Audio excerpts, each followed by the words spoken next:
9:06 on Super Talk 99.7 WTN. Hey, what's up? How are you? It's Chris Hand. We had an awesome party last night. There was an awesome speech last night, and we're going to cover all of that. I'm very excited for the show today. Very excited to discuss things with you, 615-737-9986. And very excited for everybody joining us over on YouTube. Hit like, hit subscribe. We do appreciate it. So last night, instant reaction, just how blessed I am to be a part of the Super Talk family. Every time we get together and we get to hang out with these listeners and you guys that show out and support us, I'm just reminded how lucky I am to be a part of Super Talk. And I just want to thank you from the bottom of my heart for coming out here. I've only been with Super Talk, like 2 years, less than 2 years now, as full-time on air, and I've been incredibly blessed by this audience, and you guys have absolutely impacted my life and my family's life, and these events are just another reminder of how incredibly lucky I am to be in this position, and I don't want to take it for granted, and I just want to say thank you so very much. We had a packed room last night at the Nashville Palace. Some of the best people you'll ever meet in Middle Tennessee. And there are too many to name, but I had good conversations with Jersey Judy and Kat and the distinguished gentleman from Lebanon, Tennessee. Our friend Calvin showed up. And this family at Super Talk is just unbelievable. And I don't want to bury the lead. I think for me, at least, that's the lead today, how incredibly blessed I am by all of you guys showing out to support us. We truly, truly appreciate it. And then for everybody that didn't get to come to the party, there's thousands more watching our stream online. And thank you. I truly, truly thank you guys. Y'all are the best. I don't know how else to put it, but I'm overwhelmed by this audience time after time after time. Every single time we get together, anytime we do a radiothon, you guys are there, and I just want you to know, it doesn't go missed. I fully see you guys just impacting this station and my life personally, and I just want to thank you. Last night was awesome. Last night was great. The speech was fantastic. Some people are saying that it was his best ever. And it may very well have been. And you look at some of the polls that come out instantly right after, and it's like CBS poll was one that stuck out to me. 76% approval, 23% disapprove. Now, maybe these polls are a bit weighted because I don't know how many Democrats are going out of their way to watch a 2-hour Donald Trump speech last night, unless they just love bathing in that anger and that salt, which very real possibility. I tend to do that myself sometimes when I put on CNN or MSNBC. It's like I want to feel angry, so I'm going to watch MSNBC, and sometimes that happens. But overwhelmingly, the American people listened to Donald Trump last night, and they approved that speech. They approved the America First agenda that Donald Trump is pushing, and I don't know why you wouldn't. I don't know why you wouldn't. Before the speech happened, though, did you hear that Antifa protesters were threatening to block President Trump's motorcade en route to the Capitol? They were blocking the motorcade. That doesn't surprise me. No, why would it surprise you? Antifa doing Antifa things? Oh, color me shocked. So Secret Service caught them off guard, sent a decoy motorcade, and President Trump went the back way. Oh, that's nice. You know what would be great? If a clown had gotten out of Trump's car in that false one. Yep. Gotten out and be like, aha, pranked. Little honk, like horn in their face or something like that. Another thing I noticed, but before the speech even started, Democrat leaders refused to escort President Trump into the chamber. They refused.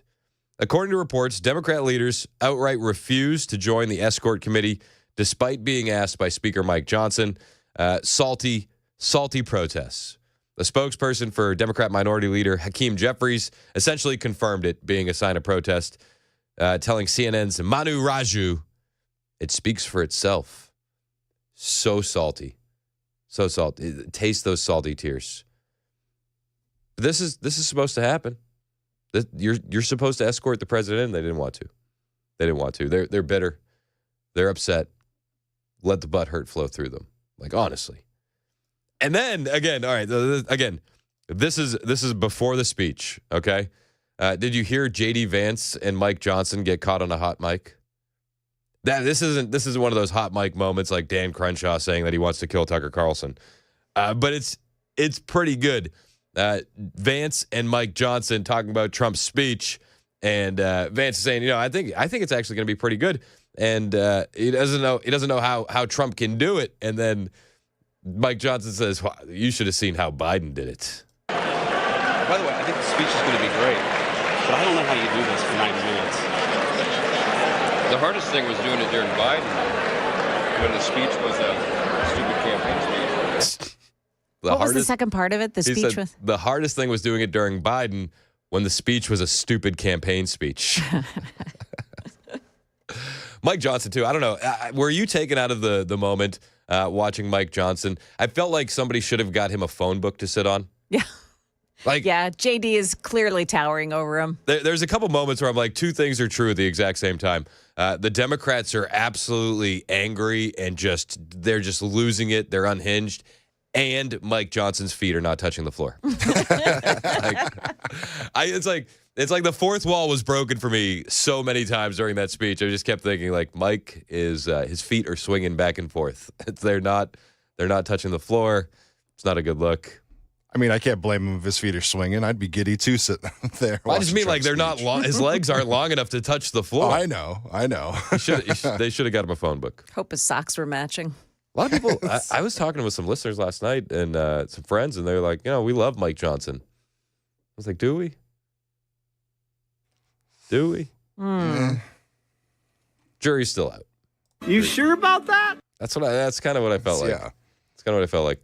Yeah. Like, but he's got to work with California Republicans, and I'm thinking to myself, like, California Republican. That sounds like men in girls sports. Like you don't actually adhere to what we're doing here. You probably shouldn't be here.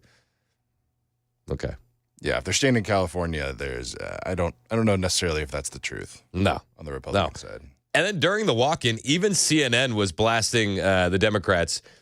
A couple times I was shocked. We have mainstream media, leftist, liberal mainstream media calling out the Democrats, and CNN was going at them for not acknowledging or engaging with Trump's cabinet as they walked in. Look at what's happening. The Democrats are not even acknowledging the cabinet right now. I just don't remember that being standard. At least they would get up and shake their hands. Just the visual here that they're not engaging. This is not a pathway forward to bipartisanship. No, and they took all the good aisle seats. And then they don't even engage. What a bunch of bums. They were salty all night long. President Trump, he gets in there and he's doing gangbusters, but he acknowledged that there's nothing that he could do that would make the Democrats happy. Nothing short of saying there's 72 genders and we're going to be at war with Ukraine indefinitely. I don't think that there's anything Trump could have done to make the Democrats stand up and applaud.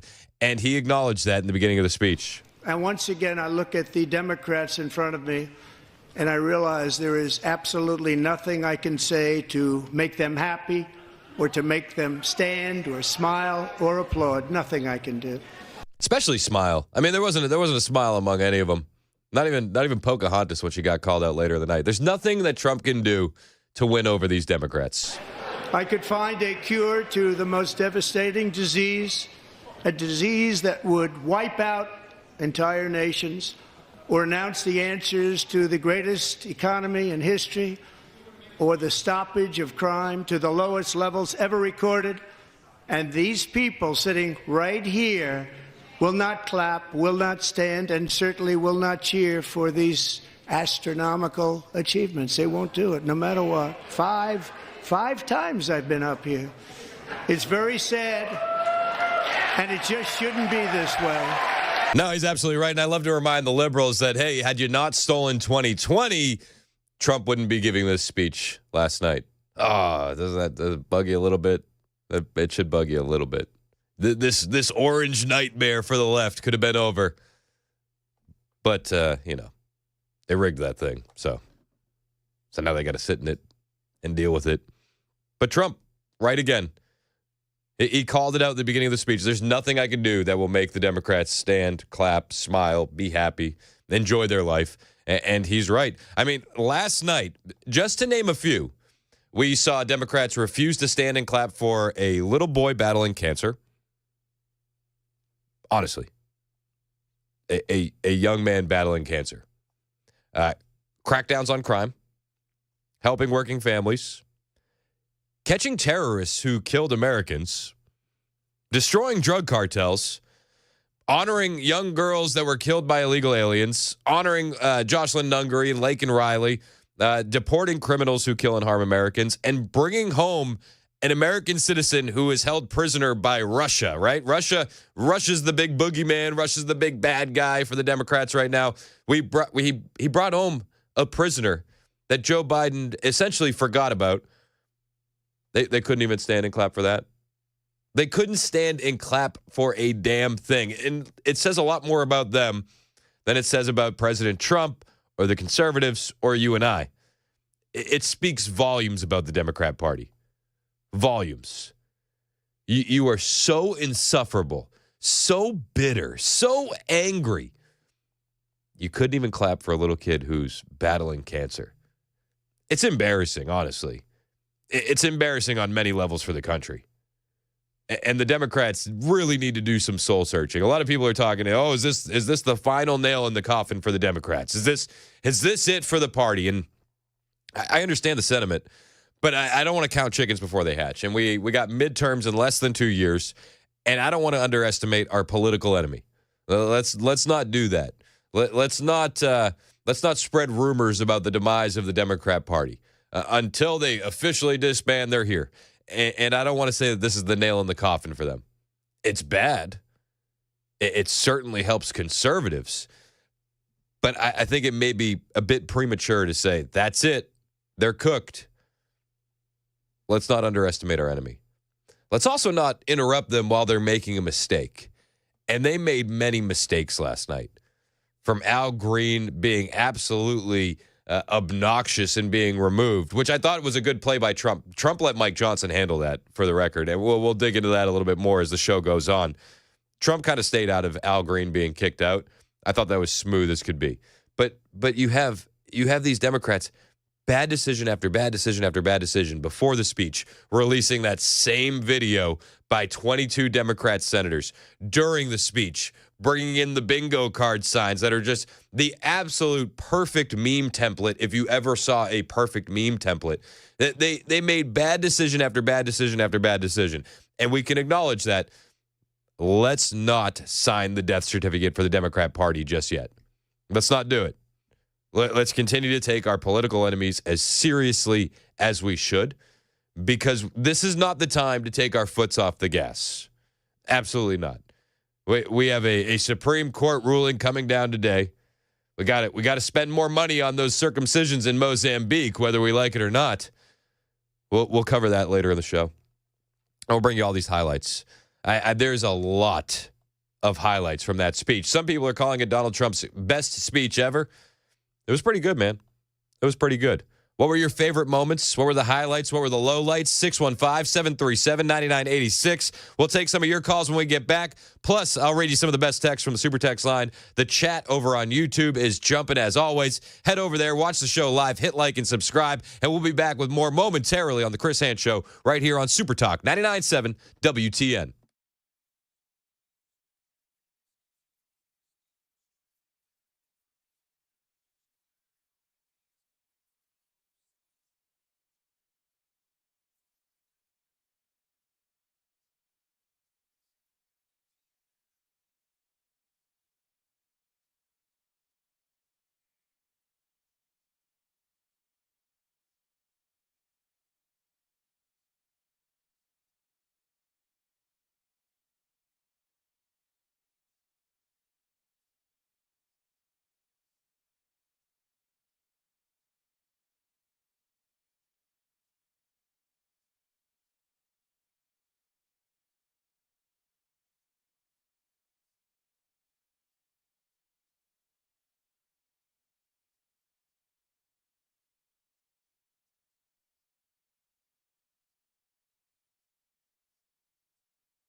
Did you know you're overpaying for your health and wellness products? With over 20 company-owned brands offering its members vitamins, supplements, wellness, and skincare products, you're able to save up to 70% off retail. Members Nutrition can't change your life, but we can change the way you live.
High winds are fanning some wildfires across Tennessee. Also, President Trump has just turned the screws again on Ukraine.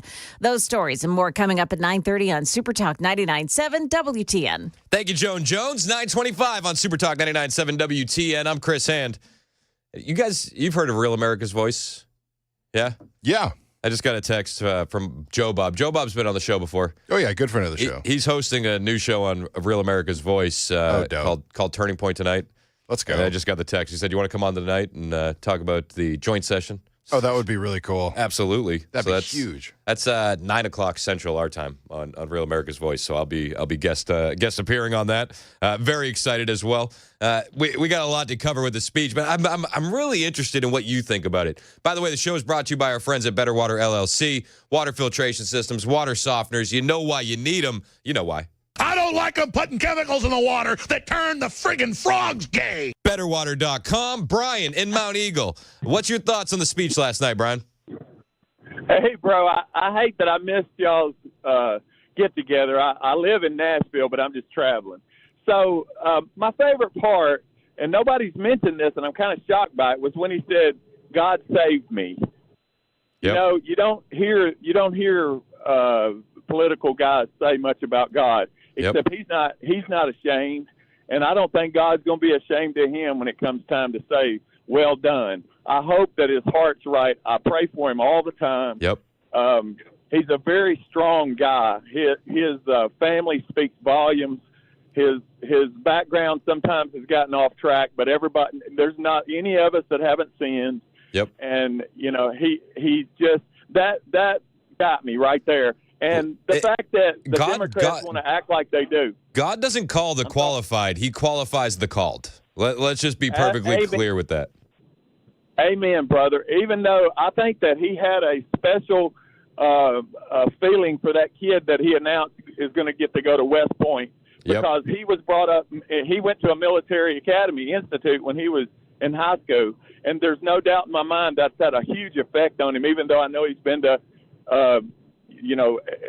college, and he went to Pennsylvania's Wharton School and all that. Yeah. But that hit me the most, and I'm so glad he did it. I appreciate that. Yeah, I'm with you, Brian. I appreciate the call. I'm always amazed at how much the good Lord is brought up in this administration. There were a couple moments like that last night. One that stuck out to me was when he was sending a message to every child in America.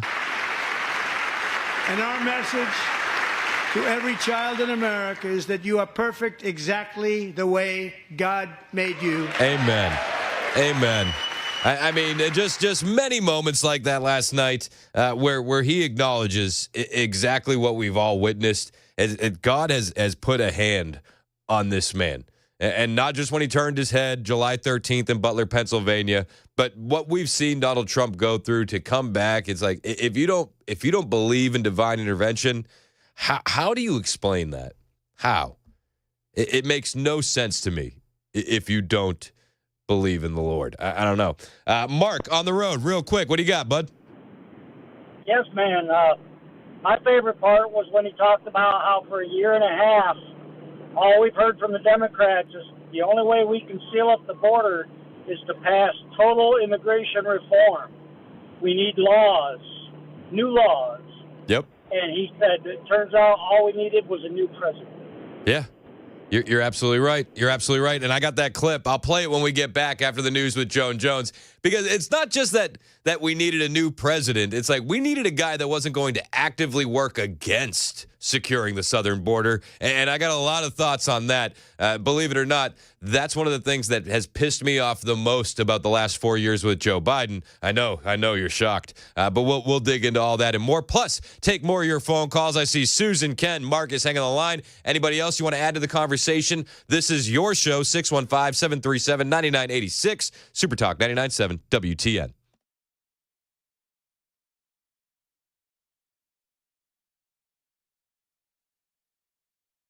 Good morning, 9:30. I'm Joan Jones with your top stories. Got to let you know about a closure here. There's police activity at Opryland this morning and Briley Parkway, both directions north and southbound between McGavick Pike, exit 12, and Gallatin Pike, exit 14, closed off right now. Again, that's Opryland. It's blocked there on Briley Parkway because it appears now it's low-hanging power lines that are causing that blockage this morning. We'll keep an eye on it and let you know how that progresses.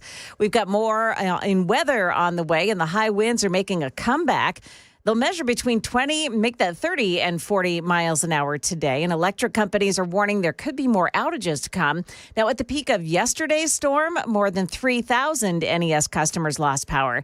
Channel 4's Jordan James tells us that NES has made significant progress, however. Those outages were a direct result of the high wind that moved across the area, which got up to nearly 60 miles an hour at B&A, according to the National Weather Service. Forecasters say don't be surprised if you see snow flurries or snow showers overnight. The high winds have fueled some wildfires in Middle Tennessee, too. 5 fires are still active this morning. About 1,500 acres have been consumed. One of those fires is burning in Cumberland County. It is reportedly 50% contained. President Trump surprised Congress last night, announcing he's received a letter from Ukraine's President Volodymyr Zelensky, indicating he is ready to negotiate a peace deal now. Tennessee Congressman Scott Desjardins told Dan Mandis earlier that it is a welcome development. We're not going to send our own troops. Europe's not going to send their troops in. So I hope that it does come to negotiations sooner than later. It's I've been to Ukraine and it's not a winnable situation. So I love the fact that Trump is working towards peace. However, this morning, the president ordered a pause to intelligence sharing with Ukraine. It's a move that deprives Kyiv of a key tool in fighting Russian forces. That is the latest news. Weather is up next. I'm Joan Jones, WTN News.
Now, for the first time in modern history, more Americans believe that our country is headed in the right direction than the wrong direction. In fact, it's an astonishing record, 27-point swing, the most ever.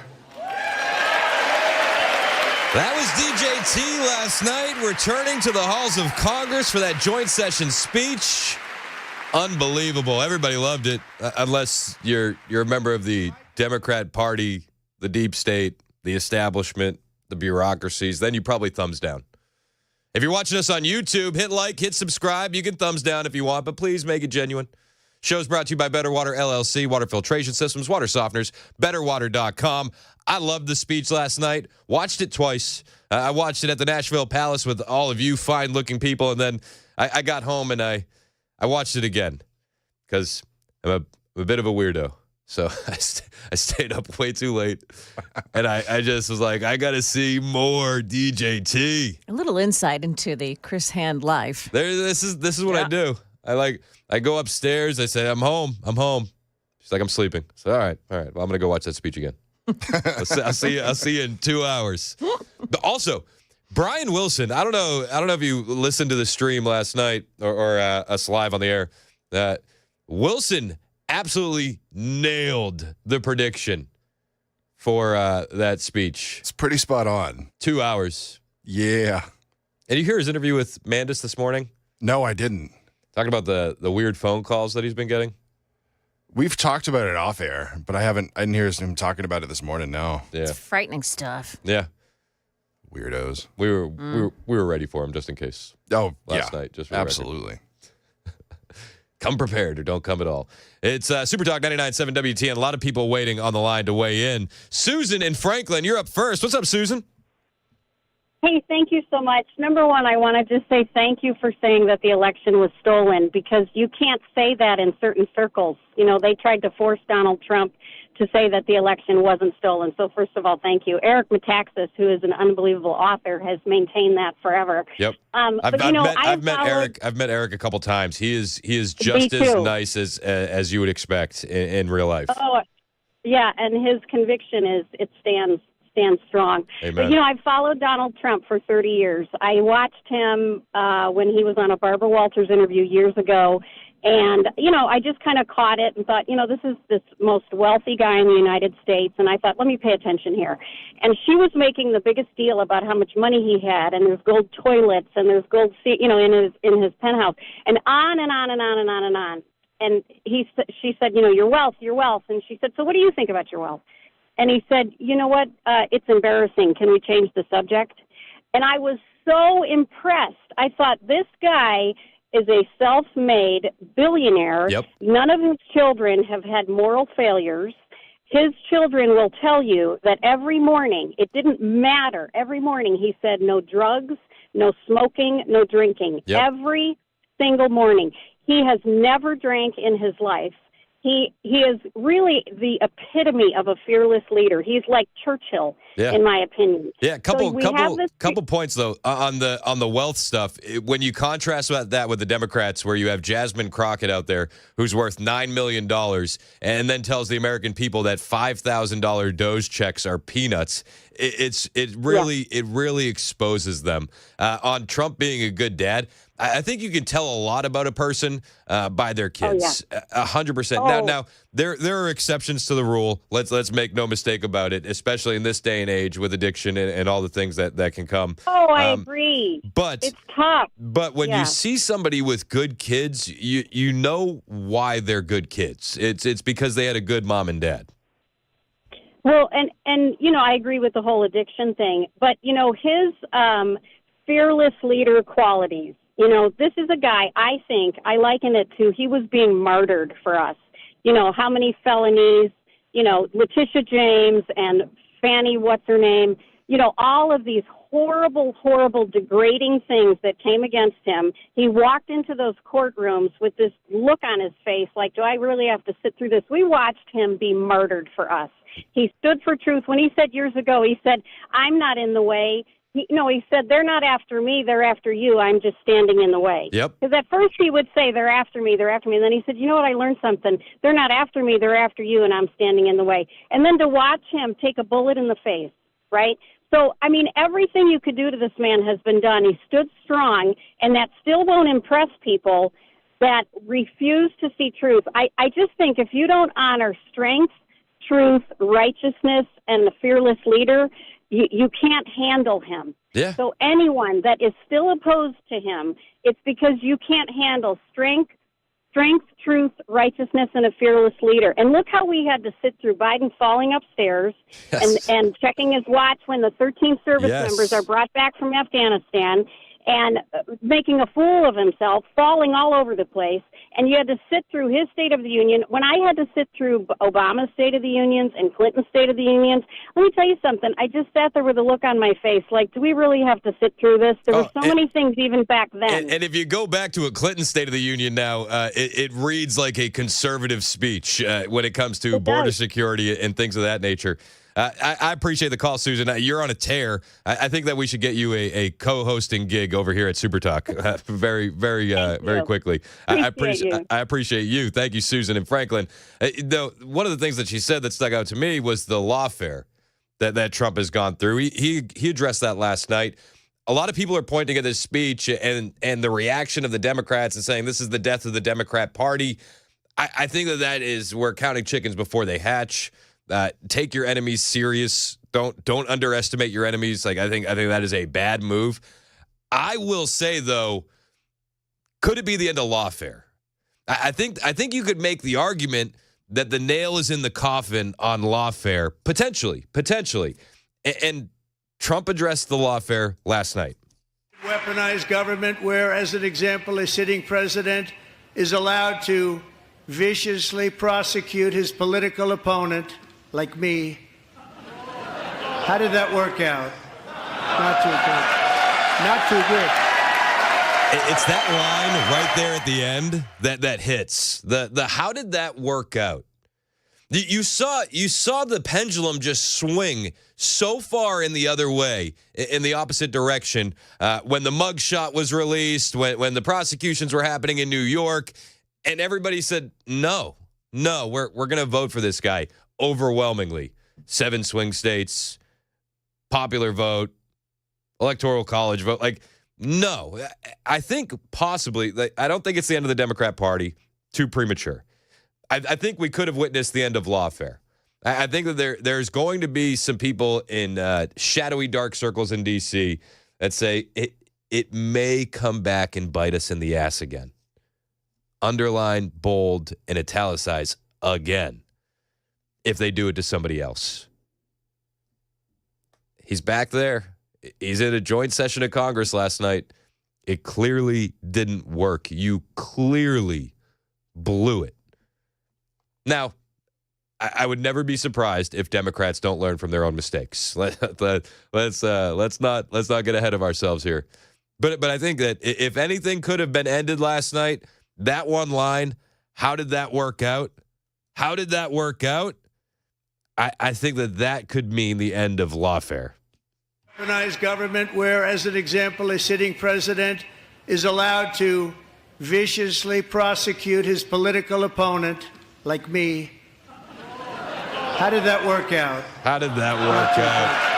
Not too No, good. not good at all if you are the Democrat Party. And you look at the status of the party currently, disarray is the nicest way that you could put it. They're rudderless. They're lost. They're like wounded animals right now. Now, we all understand wounded animals can be dangerous. Again, don't underestimate your opponent. Don't take your foot off the gas. Midterms we're going to blink, and midterms are going to be here. We have to keep pushing. We have to. We have to try and work as quickly as Donald Trump is working himself, and we got to be there to fill that gap, 100%. But maybe lawfare is over. Ken in the borough wants to talk about the speech, specifically the Democrats. What's up, Ken? Thanks for holding, man. Hey, Chris. Thanks for taking the call. Hey, real quick, I got to give props to Sue, Fanny, what's her name? That had me laughing in my car here. Yes. There were so many good spots in that speech. It was hard for me to narrow it down. the kids and the families and all that goes without saying. But at the beginning, when Trump set the Dems up, no matter what I say up here, you're not going to clap or stand. Yep. And it's a shame. Something to that effect. Yep. Yeah, he's like, nothing I can do will make you smile. And it was like, an hour later, all of that was proven true when they can't clap for a boy battling cancer. They can't clap for crackdowns on crime. They don't smile when Trump's talking about helping working families. They don't clap for destroying drug cartels that are just ravaging families across this entire country one way or another. They don't clap when we bring home an American citizen from Russia, which is supposed to be the big bad boogeyman in the room with the Democrat Party. They can't clap for any of that. It exposed them on an entirely new level. It was disgraceful, absolutely disgraceful. My second closest was Mike Johnson's facial expressions. I mean, he had me laughing all night. If you didn't pay any attention, give yourself 5 minutes. He was hilarious. Him and Vance behind Trump all night was just awesome. I mean, and I don't know if you noticed this, but I think Vance genuinely likes Trump. I don't know if Pence was really there for it, or if he was just like, yeah, I get to be the vice president. But Vance is like, I'm here for this, and I want to be a part of this, and he has fun doing it. He sure does. And the charisma reeks off of that guy. 100%. He just has that shit-eating grin. He's a great dude. I love it. Yeah, no, I hear you, Ken, man. And I appreciate the call. It, let's go to Marcus in Chapel Hill. What's up, Marcus? Thanks for holding, man. Hey. Thanks for having me. Absolutely. What are your thoughts last night? Nice job. It had all the elements. It had comedy. It had fact. It had poignancy. It had nationalism. Yeah. The best since Reagan. The best since Reagan. I'm a transplant to Middle Tennessee from Connecticut. I get sick to my stomach when I see Chris Murphy, Dick Blumenthal, Rosa DeLauro, the former stripper. Okay? Chris Murphy, when he got elected to Congress, his house was about to be foreclosed upon in Connecticut because he couldn't pay his mortgage. And the woke liberals in Connecticut elect the same dopes term after term after term up in Connecticut. Chris Murphy is a freshman congressman, gets on the U.S. Banking Committee, and what does Webster Bank in Connecticut do? Oh, they're foreclosing on his house, but they stop the foreclosure, offer him a sweetheart refinance deal, 2 points below prime, with his bad credit. What a coincidence. The Dems and corruption. It just seems like a match made in heaven. And I appreciate the call, Marcus. I don't think it's just Connecticut. I mean, I think that's a tale as old as time, and we could repeat that in New York, Rhode Island, Vermont, Delaware. We could probably do this story over and over and over again. Mr. Menendez. Yeah, Bob Menendez, Gold Bar Bob. Is he in jail yet? Yeah. Maybe. I know he was found guilty. Yes, and he was sentenced. Yep. So I don't know if he's already made his way to jail. I'm going to look it up now. Yeah. Yeah, we had an absolute blast last night at the Nashville Palace with all of you, and watching this speech with you guys was fantastic. Jersey Judy's on the line. I told you to call last night when you were at the event. What's up, Jersey Judy? You have fun last night? How are you? I'm good. It was really good, and I just want to thank you for your graciousness in talking to me last night. Oh gosh, that was one of my highlights. What are you talking about?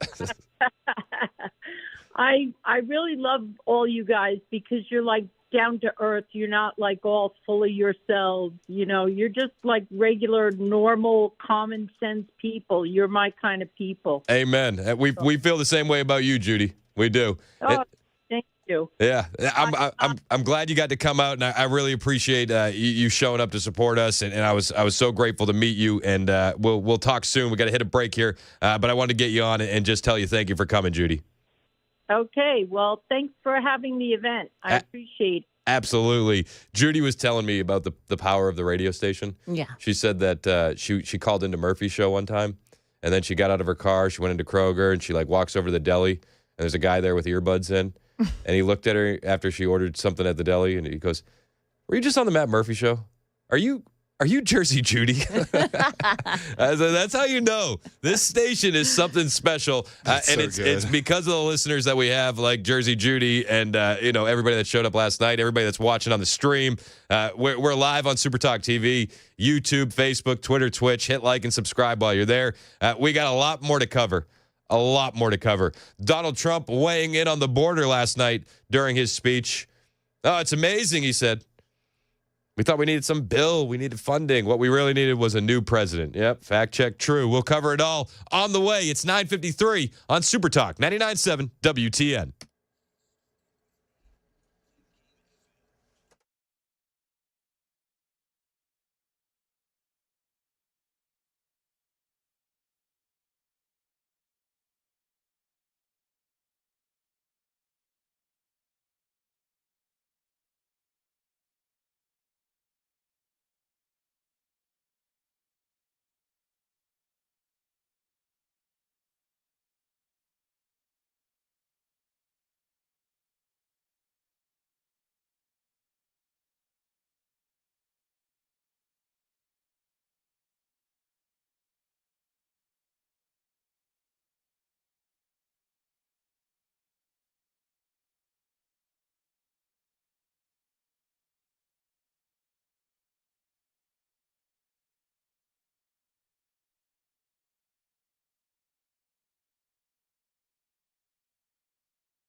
For many of us, generators are becoming a must-have household appliance. From unpredictable weather to surprise outages, it's better to be safe than sorry. Generator Supercenter of Nashville offers fast and easy installations with 24/7 service and monitoring to all brands of generators and expert repairs done right. Our mission is to make owning a backup generator simple and easy. Visit your local store today or check us out online. Generator Supercenter of Nashville. We serve all Middle Tennessee.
Parsing through this morning's Supreme Court ruling on USAID payments. And we have just learned of the death of a Democrat congressman from Texas. Those stories coming up at 10 o'clock on Super Talk 99.7 WTN. That's Joan Jones in the dust-encrusted news closet, bringing you the headlines in about 2 minutes. My name's Chris Hand. Show's brought to you by Better Water LLC, water filtration systems, water softeners, betterwater.com. Shout out to everybody watching on X. We got a lot of people.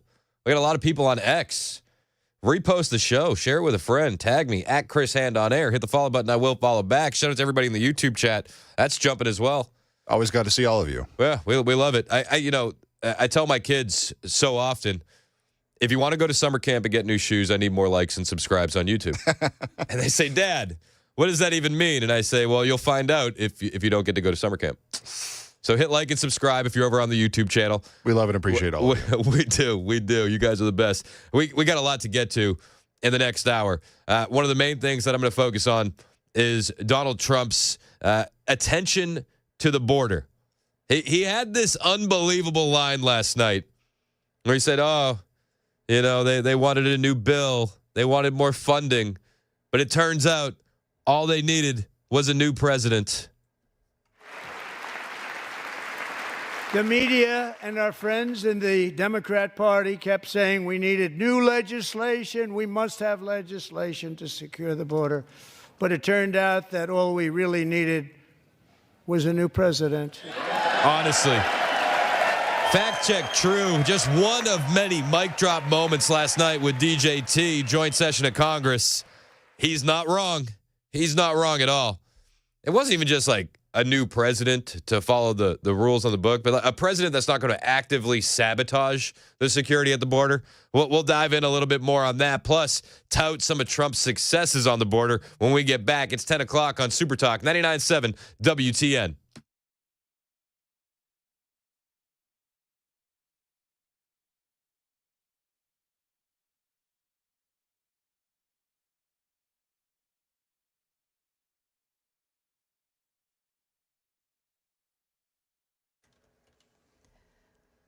Good morning, 10 o'clock. I'm Joan Jones with your top stories. Just this morning, the Supreme Court ruled that USAID must pay international aid groups that have already provided services. Those funds were cut off by the Trump administration. The justices said that the trial judge, however, was too extreme in ordering the payments to be made within 36 hours. Four conservative justices dissenting. Justice Alito writing, I am stunned that the Supreme Court has taken this position, ordering the executive to pay out money that he doesn't want to pay out. ABC's Devin Dwyer there. The justice is ordering the judge to clarify what obligations the government must fulfill in order to comply with a temporary restraining order he issued weeks ago. We're learning of the sudden death of a newly elected congressman from Texas last night. Congressman Sylvester Turner was 70 years old. Another Democrat who saw Turner in the underground tunnel that connects the Capitol building in D.C. with the Cannon building said it appeared that Turner was having a medical emergency early yesterday afternoon. Capitol Police were called to assist him. 3 years ago, Turner had been declared cancer-free after a battle with bone cancer. A man who had been wanted by police in South Nashville died by apparent suicide just as an FBI SWAT team entered his home yesterday. 30-year-old Miles Owens was found in a stolen sedan. It was parked inside the garage of the home on Ben Hill Drive. Police then discovered stolen guns, 70 pounds of marijuana, and $50,000 in cash. Metro Council passed a bill that would allow Metro Nashville Police to access the Fuse's network of private cameras. That vote, the first, came last night on a second reading. The measure allows police to view the surveillance footage of businesses and homeowners who opt into that program. Mayor Freddie O'Connell saying he supports the Fuses program, saying it'll help police to solve crimes. In Kentucky, a bill that would dismantle DEI programs within public colleges has advanced out of committee and heads now for a vote in the legislature. The bill sponsor says the bill would dismantle what's called a failed and misguided bureaucracy that has made college more expensive and less tolerant. That's the latest news. We've got weather up next. I'm Joan Jones, WTN News.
And the show's brought to you by our friends at Better Water LLC, water filtration systems, water softeners, betterwater.com. Hey, how are you? I'm Chris Hand.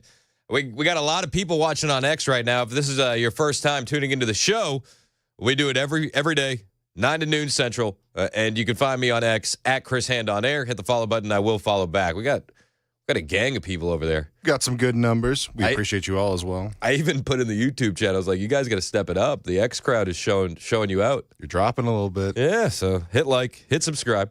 I do appreciate it. Helps feed the kids. If you don't want my kids eating bread and water, hit like, hit subscribe. I do appreciate it.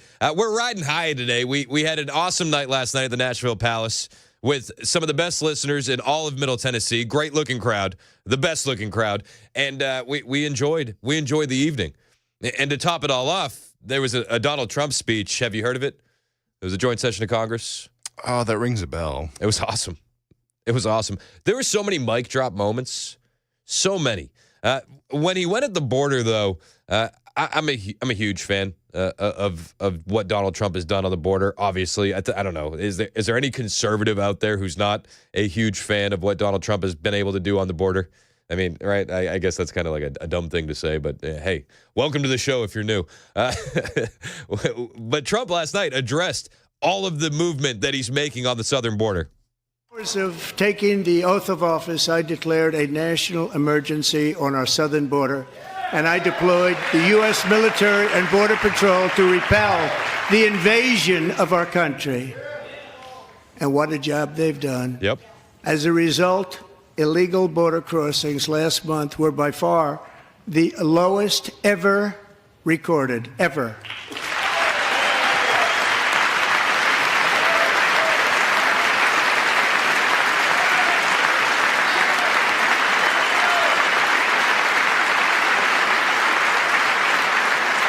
They heard my words and they chose not to come. Much easier that way. In comparison, under Joe Biden, the worst president in American history, there were hundreds of thousands of illegal crossings a month, and virtually all of them, including murderers, drug dealers, gang members, and people from mental institutions and insane asylums, were released into our country. He's not wrong. He's not wrong. It was like the just February alone under Biden, the last 3 Februaries was like 150,000 illegal border crossers encountered. Under Trump, and I don't have the numbers in front of me, so I may be off a little bit, but it was like around 2,000 in February. Unbelievable drop off. Unreal. And he made the point. I didn't need a new bill. I didn't need legislation. Weird. No, all we needed was a new president. The media and our friends in the Democrat Party kept saying we needed new legislation. We must have legislation to secure the border. But it turned out that all we really needed was a new president. I mean, if that's not one of the best mic drop moments that you've ever heard in a political speech, I don't know what to tell you. All we needed was a new president. We didn't need a bipartisan border bill. We just needed to enforce the laws on the books. And I'll go a step further. We need a president who is just going to not actively try to sabotage the border. Like, I think it's important to remind people about what Joe Biden did while he was in charge. Like, it's not just that he reversed Trump's executive orders, right? Like, that's bad enough. It's not just that he created the CBP One app and really put rocket boosters on that. No, it's not just that. He was actively sabotaging states that were trying to secure their own border. He sued Arizona when it came to their impromptu shipping container wall that they were making. Sued Arizona. He said, you can't do that.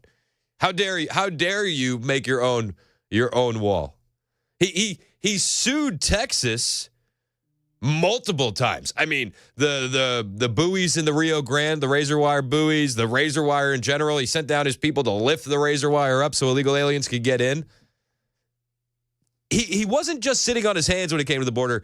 He was actively sabotaging the country. No matter how you slice it. Trump, he's not dealing with that. Not one bit. You can honestly make the case for treason when it comes to Joe Biden based on his actions on the southern border alone. Meanwhile, hundreds of thousands of Americans are dying every year from fentanyl, and nobody seemed to care. No, it was part of the Democrat plan, right? So who cares? Who cares? But you see these stories all the time now. And the Democrats refuse to stand up and cheer for securing the border.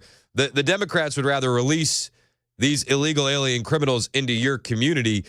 ICE, just yesterday, a story came out, ICE arrested an illegal alien in Seattle who was convicted of kidnapping, assault, and burglary. These are the types of people that were getting off the street.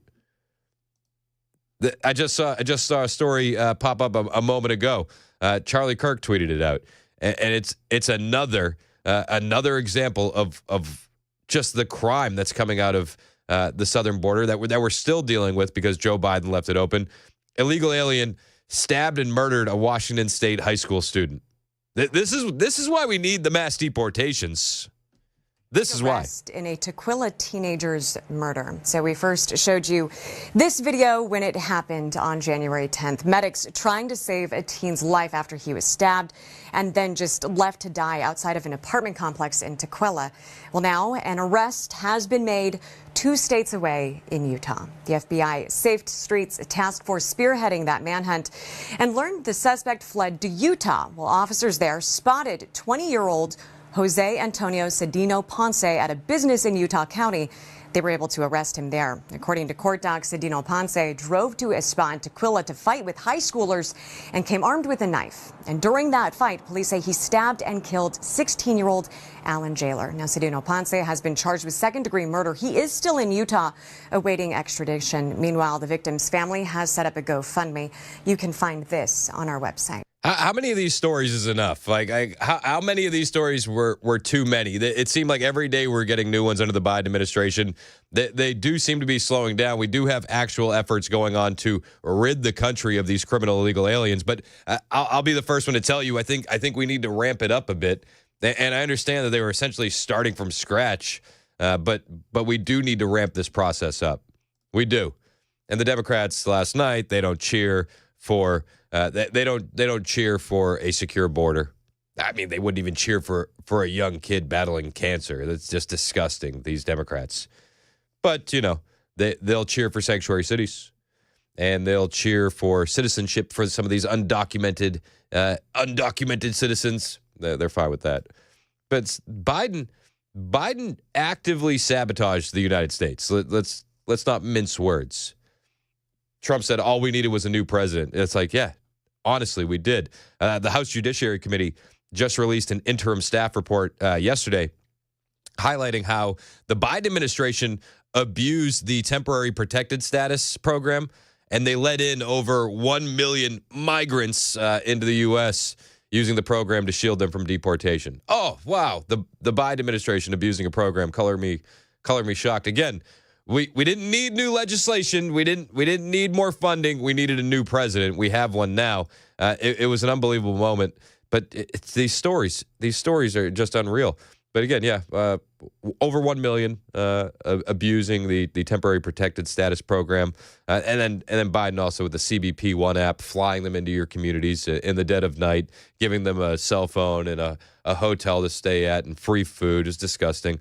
I just saw a story: Tren de Aragua suspect faces Florida gun charges. Used Biden's CBP One app to enter the U.S. How many stories like this have we seen? Too many. And we didn't need new legislation to fix it. We didn't need more funding. We needed a new president. We got him. Democrats can't cheer for that. Mike in Alabama, you're next on Super Talk. What's up, Mike? Hey, Chris. How are you, brother? I'm good, man. How we doing? Doing good, man. I'm Aggie on X, brother. Oh, what's up, dude? Hey, thanks for sharing the show. Hey, yeah, man, absolutely. And don't forget to send me all your posts. I'll get them out there. My man. Man, it's a good day being up here in Tennessee, being able to listen to you. Securing the border, my favorite thing about that is, without securing the border, he could not designate a Mexican cartel as terrorists. That's going to change the landscape of North America and Central America. Yep. I mean, taking them out. I mean, just like SEAL Team 6, what did you do? We took out bin Laden, so to speak, whether they did or didn't. So now SEAL Team 4, 5, 6, whatever it is, we eliminated the Mexican cartel. How about that on your resume, man? Yeah, it's unbelievable.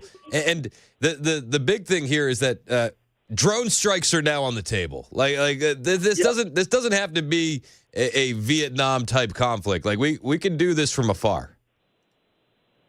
Yeah, we can, and drone strikes will be the main thing. But I guarantee you, there'll be some SEALs on the ground.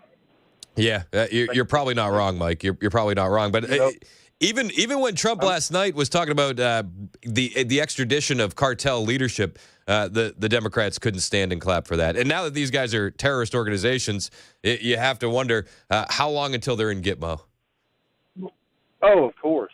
And well, you remember early in Biden's term, it was Nancy Pelosi, and I can't remember the other congresswoman, that went down there and met with the Mexican president, then the next day met with the leader of the cartels. Yeah. People forget about that. Yeah. But we got long memories, Mike. I appreciate you calling in. I appreciate you sharing the show on X. Mike has a huge following.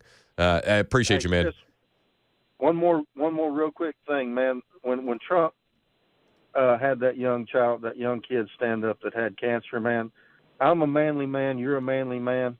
Man, I almost lost it and broke into tears. Oh my gosh. Bro, there were so many times where I almost broke into tears. I had to stop myself. I'm in a room full of, we have almost 200 patriots in a room, and I'm standing there in the corner almost crying. And a couple times, looking at Jocelyn Nunguri's mom, heartbreaking. Oh, yeah. Looking at Laken Riley's mom and sister, it's like rip that heart out of my chest. There were so many moments like that, and it just shows Trump is so good at capturing that human element, that human emotion. He is. But I don't know. Maybe you feel the same way. It's like I feel like I intimately know the story of Jocelyn, and I intimately know the story of Laken Riley. It's like we've been in this story so many times. I haven't met any of those family members. I met Rachel Marin's mom, Patty, and when you talk to these people, the pain that they feel, like Trump said it once, and it stuck with me. He's like, they say time will make these things better, and that's not true. It's not true. That the time is actually going to make it worse. And the pain that's been caused by these illegal aliens and de facto Joe Biden and his administration, it's never going to heal for these families. It's just not. But it was which is why there has to be accountability. Yeah, I'm with you 100%. But it was still cool to see. Trump honor those families, and the Laken Riley Act, that was a big thing. The Jocelyn Nunguri Wildlife Refuge, that was pretty cool. It's just good to know that these families, at the very least, they're not forgotten in the grand scheme of things. Right. And he does this so much in his private life too that people don't even know about. Yeah. A quick Google search will expose all of that, man. Hey, I appreciate the call as always, Mike. Call in anytime, brother. Thank you, brother. Yeah, man. Yeah, no, the moment though with that young boy, DJ, unreal. And then the hug from the Secret Service director, unbelievable moment. The eyes, when the young boy's eyes bulged when they said, we're going to make you an honorary Secret Service agent. Like, are you kidding me? And the Democrats sat there and they did nothing. It's like, can we stop with the politics and the BS for a moment and applaud this young boy for just being a champion in this fight that he's in? Like, no, they couldn't. They couldn't even do that. In 2018, DJ was diagnosed with brain cancer. The doctors gave him 5 months at most to live. That was more than 6 years ago. And still, no Democrats. No Democrats. Disgusting behavior, honestly.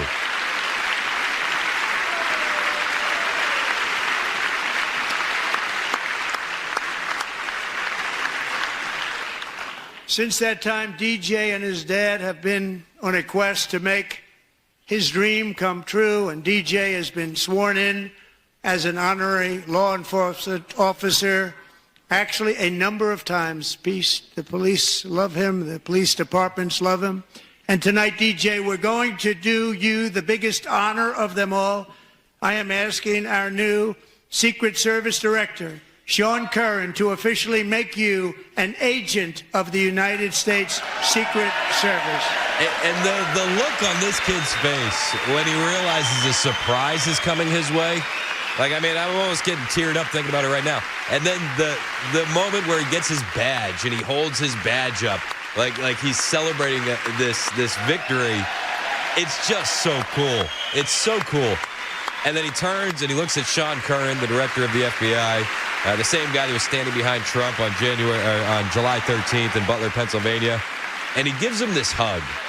And it's like, this is the America that we've been looking for. This is it. And the Democrats sat there silently.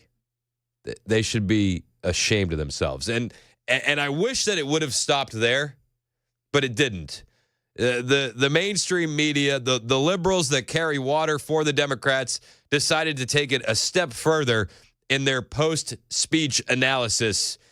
And they said some things that honestly should get them fired. Talking about Nicole Wallace over at MSNBC. Did you hear what she said? Woman is unbelievable. She just a trash human, honestly. I don't even think she realized what she said, but what she said was disgusting. I'll bring it to you when we get back. It's 10:22 on Super Talk 99.7 WTN.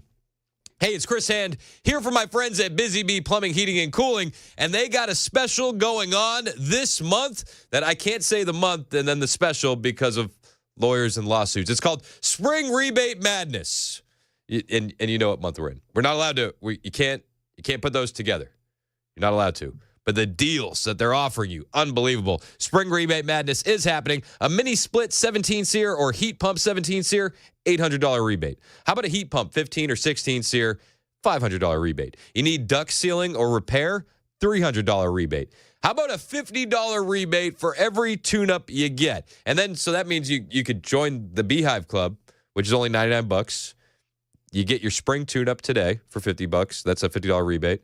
Then you get your fall tune-up with a $50 rebate. And then, boom, you've paid for your Beehive Club membership for the entire year. And the Beehive Club membership, best value in HVAC. 3 annual tune-ups, 10% on all repairs, front-of-the-line service, $100 annual accrued replacement credit with a maximum of $1,000. No overtime or holiday fees, and exclusive Beehive member promotions for $99.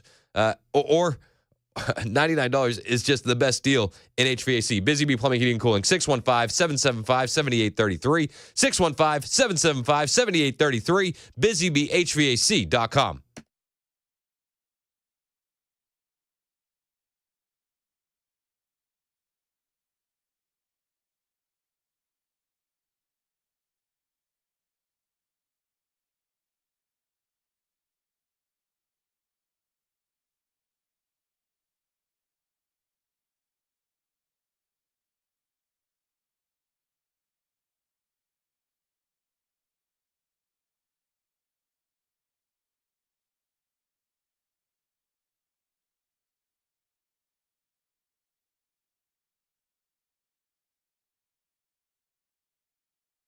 Did you know you're overpaying for your health and wellness products?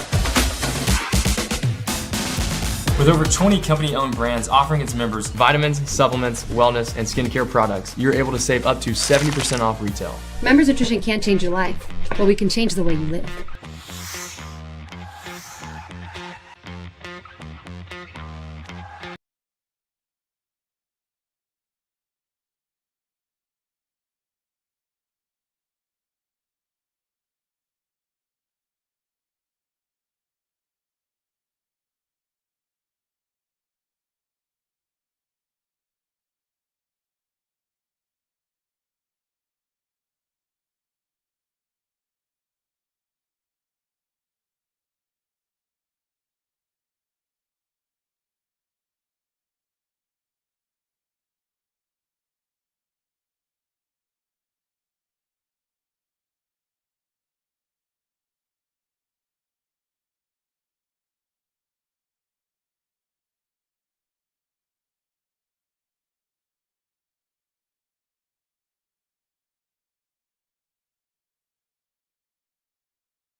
Hang on to your hat. We've got another wind event for today. And the U.S. military has just gotten a big boost from artificial intelligence. Those stories and more coming up at 10:30 on Super Talk 99.7 WTN. That's Joan Jones in the newsroom, one of the best in the business. My name is Chris Hand. The show's brought to you by Better Water LLC, water filtration systems, water softeners, betterwater.com. We got a lot of people watching on X today. If it's your first time tuning into the show, thank you. Hit the follow button on my X account, at Chris Hand on air. I will follow back. And we were talking about young DJ. He had an awesome moment last night at Trump's speech. Just sheer joy and excitement on this kid's face. He's been battling brain cancer. He gets a lot of police departments supporting him. And last night, well, he became an honorary Secret Service agent. And the bug-eyed excitement expression on his face is worth the price of admission to that speech. Like, it was such a cool moment. It didn't take long for liberal media to get a hold of it. Rachel Maddow called the entire thing disgusting. Oh, it's disgusting. It's disgusting. It's awful. But it was Nicole Wallace over on MSNBC who had absolutely the most trash take in the history of trash takes. This was a lesson in finding one thing that you let yourself feel. And I let myself feel joy about DJ. And I hope he's alive for another, 95 years, right? And I hope he lives and the life he wants to live. He wants to be a cop. He knows what he wants to do. And maybe when you have childhood cancer, that crystallizes for you. And I hope he has a long life as a law enforcement officer. That's where she should have stopped. Okay, like okay, great, perfect, end it there. But she didn't. She decided at that moment that she was going to take her foot and place it directly in her mouth on national TV. But I hope he never has to defend the United States Capitol against Donald Trump supporters. And if he does, I hope he isn't one of the 6 who loses his life to suicide. And I hope he isn't one who has to testify against the people who carried out acts of seditious conspiracy and then live to see Donald Trump pardon those people. Oh, my gosh. She should be fired, right? Like, she should, at the very least, like, she should issue a public apology on the air today. What we witnessed, though, and Jack Posobiec said this last night, and he was so on point with it. This is the NPC programming in real time. Like, she's thinking about, what do I say next? What do I say next? The kid likes cops, okay. What was the last firmware update? Well, the last update was that cops are heroes because of J6, but bad things happened at J6, so I'm going to go with that. I wonder if she got off air and had anybody say, hey, that probably wasn't the right thing to say. Or I wonder if she didn't even notice that she said it at all. Smart money would be on the latter, but she really, really owes DJ an apology. 100%. This kid is out there with his dad being celebrated. The kid's a fighter. Democrats couldn't stand and clap for him. And then the Democrat establishment media, they decided, well, let's find a way to make this negative. Because why not? Why not? When we get back, we got a lot more from this speech. And surprisingly, though, there were quite a few Democrats who were giving reaction and analysis that wasn't so rosy for the Democrats. One of them surprised me, David Axelrod. He had some harsh words for Al Green on CNN last night. We'll bring that to you when we get back. Right now, 10:30 on Super Talk. Here's the headlines with Joan Jones.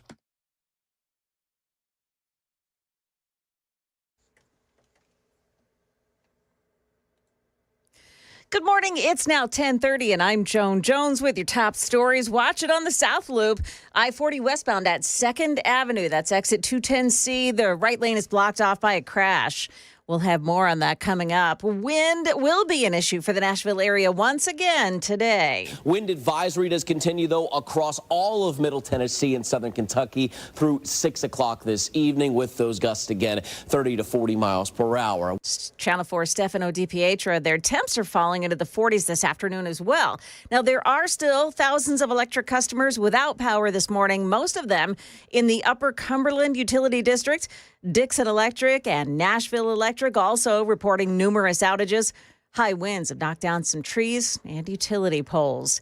President Trump spoke about the deadly pullout of U.S. military from Afghanistan that was executed by President Biden, in which 13 U.S. soldiers were killed. Well, now one of the suspects is turned over to the U.S. According to a criminal complaint, Mohammed Sharifullah is an ISIS-K operative. He told the FBI he conducted surveillance ahead of the suicide bombing attack. He was arrested in Pakistan.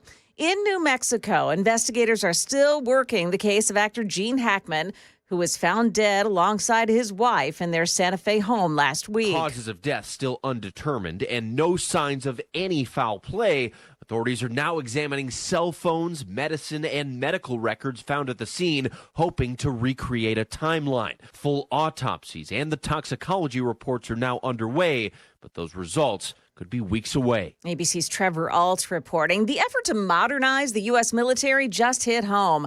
The Department of Defense has just announced a partnership with Scale AI, a company that'll deploy artificial intelligence agents for U.S. military planning and operation. The program's rollout will begin with U.S. Indo-Pacific Command and the U.S. European Command, and then it'll be scaled to other areas as well. That is the latest news. Weather's up next. I'm Joan Jones, WTN News. Thank you, Joan. It's 10:33 on Super Talk 99.7 WTN. I'm Chris Hand, here to tell you about my friend Shane Ring over at Cover Nash. If you need health insurance, you should talk to Shane Ring. Shane was actually at the Nashville Palace last night while we had our big party for the joint session of Congress. He's an awesome guy. And if you want to do business with somebody who's a patriot, well, that's Shane Ring for you. And Shane can get you some amazing deals on health insurance. Shane will shop the entire market for you to find the best plan. He has over 75 different companies to shop from and 20 years of experience on top of that. Don't let someone you know or even yourself get taken advantage of by the car salesman class of health insurance call center agents. You don't need that. You need to talk to somebody who knows what they're doing. That's Shane. He can easily be saving you 30 to 60% on your monthly premiums. And some of the plans that he can get you on will even pay you when you use them. It's unreal. Shane can break it all down for you. Now, again, it doesn't matter what your health level is, what your income status is. Shane can help you. Give him a call today to book an appointment. He'll show you how much you could be saving on quality coverage, 615-465-0023, or hit his website, covernash.com. That's 615-465-0023 to book an appointment with Shane Ring. Get a quality health plan managed by you, not the government, covernash.com.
For many of us, generators are becoming a must-have household appliance. From unpredictable weather to surprise outages, it's better to be safe than sorry. Generator Supercenter of Nashville offers fast and easy installations with 24/7 service and monitoring to all brands of generators and expert repairs done right. Our mission is to make owning a backup generator simple and easy. Visit your local store today or check us out online. Generator Supercenter of Nashville. We serve all Middle Tennessee.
It's 10:37 on Super Talk 99.7 WTN. My name is Chris Hand. Show's brought to you by Better Water LLC, water filtration systems, water softeners, betterwater.com. I got a lot of people watching on X today, the free speech platform. I'm on X as well, at Chris Hand on air. Hit the follow button. I will follow back. We got a lot of people in the YouTube chat also. If you're looking for the most red-pilled YouTube chat, you can find it, Super Talk TV. Search for Super Talk 99.7 over on YouTube. Hit like and subscribe. I do appreciate it. Got an awesome text here on the super text line. Did you see this one come through? No, I didn't. I haven't been checking them as often today. 5411 sent this in. Yeah. And 5411 is he works at the Davidson County Sheriff's Office. Yeah. Looks like a sheriff. And he was talking about DJ, the young boy that the Democrats refused to clap for, that Donald Trump shouted out in his speech last night, made him an honorary Secret Service agent. And he sent this message. He sent a picture of him and DJ. And I thought, that's cool. He said, DJ and his dad are the real thing. I met them 2 years ago when they were traveling and visiting all of the law enforcement agencies they could. Metro PD and Davidson County Sheriff's Office swore him in. I gave him a handcuff key and got one of those hugs. I cried when I saw him last night. That's so cool. Isn't that awesome? That's huge. And he sent a picture in with him and DJ. That picture's awesome, too. I don't understand how the Democrats can't, how can you not clap for that? Like, are you heartless?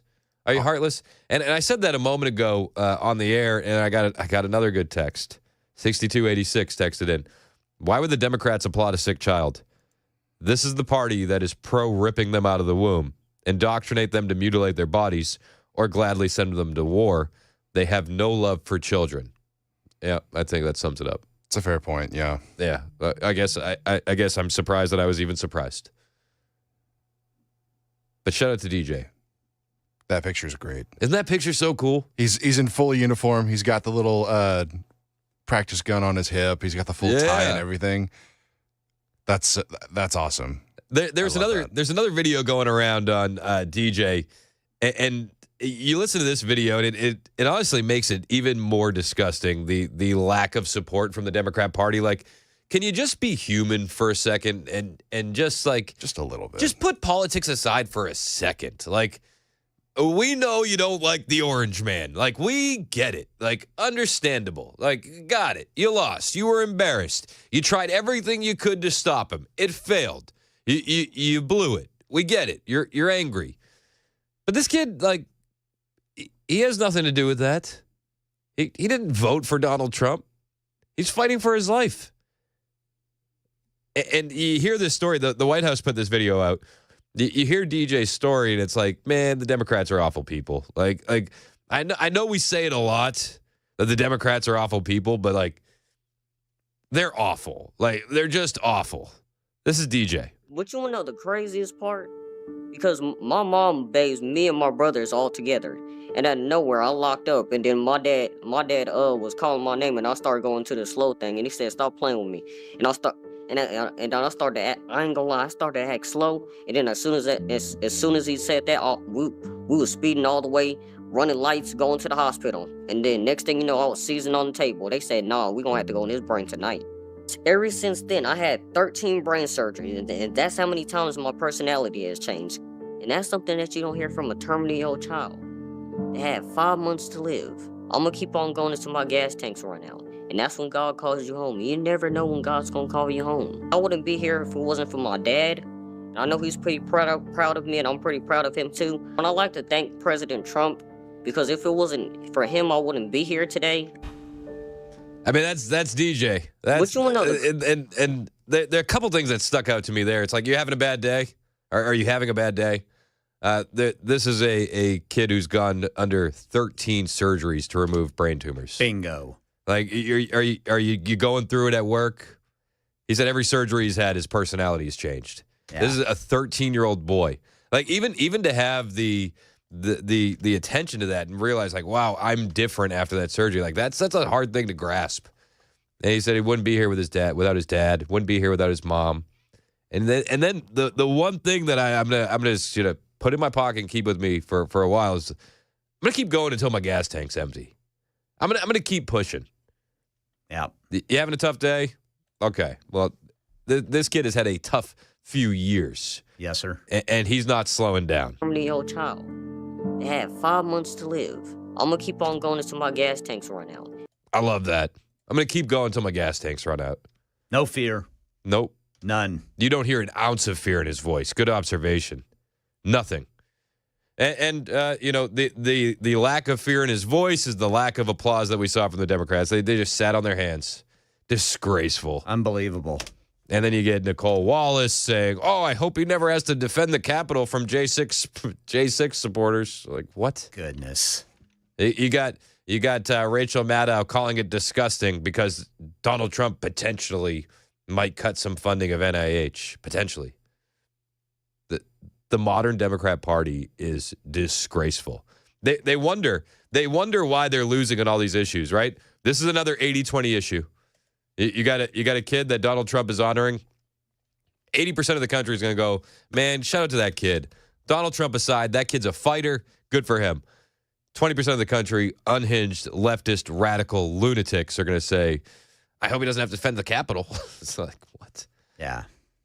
Just shocking. The fact that they can't just come together for that reason alone, it is shocking. I mean, it is a remarkable thing to see. And, I mean, always in the past, whenever, like you mentioned, Chris, and great way to put it, the 80-20. This was definitely one of those 80-20 moments. I feel like this is a 95-5, should have been 100%. Yeah, like how do you root against this kid?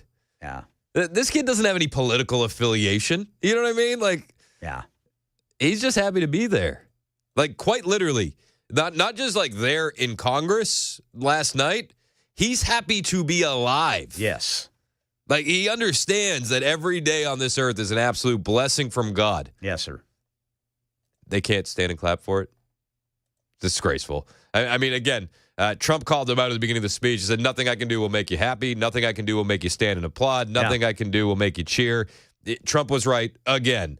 They couldn't clap for a little boy who's battling cancer. They couldn't clap for crackdowns on crime. They couldn't clap for helping working families, catching terrorists who killed Americans, destroying cartels, honoring young girls killed by illegal aliens, Jocelyn Nungary. They couldn't clap for Lake and Riley. They couldn't clap for deporting criminals who kill, harm, rape American citizens. They couldn't even clap for bringing home an American from Russia. Russia's the boogeyman, right? That's what we've heard over the last couple weeks with all the Ukraine, Zelensky stuff. Oh, but Russia, Putin's a dictator. Putin. I'll tell you what, Putin never called me no Nazi. Putin never asked me for any money. I don't know. I'm just saying. I'm not saying he's a good guy. I'm just saying. Well, they couldn't clap whenever, he was signing the order to rename that wildlife preserve after Jocelyn Nungary. Yeah. Who was murdered by a gang of illegal immigrants. It was two men.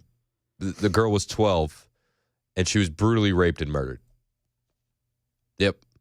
That's Joe Biden's border policy for you.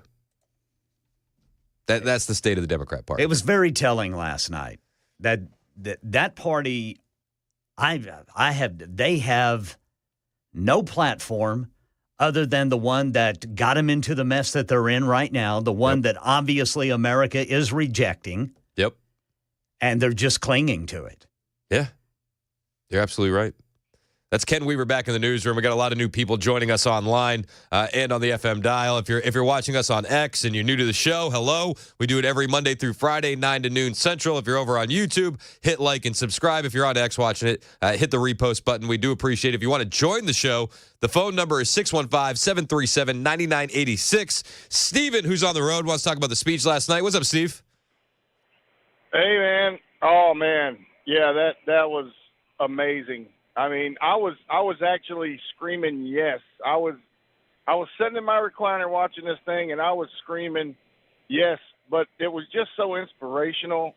Like every time he would say something, it was every single thing that I wanted to hear. But I'm really happy that anybody that tuned into this, I don't care if you're a 13-year-old kid, everybody sees the truth now. Everybody knows the truth the Dems were sinking lower and lower into their seats. They just had Yep. nothing to say, nowhere to go, just chanting the same old disgusting mess. And, I'm glad to see that Al Green guy got thrown out early. I don't know I don't even know where he's from or what his deal is or whatever. He's standing up with his cane, shaking and waving his cane, whatever his whole deal is, man. But it's nothing that they do makes any sense. But, when Trump was mentioning the ships building and, the future and putting the flag on Mars and stuff like that, I mean, that just really, really gives you an idea of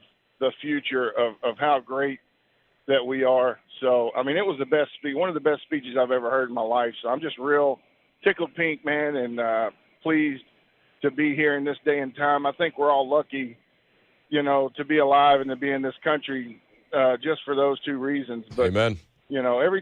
Everything that we've seen change in our lifetime, even from the 70s to the 80s to the 90s to now, there's been more change in the world in that short period of time than there has ever been since the beginning of civilization as we know it. Yeah. So we are in an important space and time right now, and I'm just thrilled and happy to be here, and I'm glad we're winning. Yeah, I'm with you, That's Steve. all I'll say. God bless you guys, man, for covering everything and your great perspective on it, and I hope we keep it going. Yeah, man. God bless you. Appreciate the call. One of the things that you said is that anybody that tuned in had to have liked that speech. And if you look at the instant polls after the fact, which again, I don't know, take them with a grain of salt. Polls are tricky things, and I like them when I like them, and if I don't, I go, that's probably fake news. But the instant reaction last night was that speech that Donald Trump gave is another 80-20 issue that he came out on the right side of.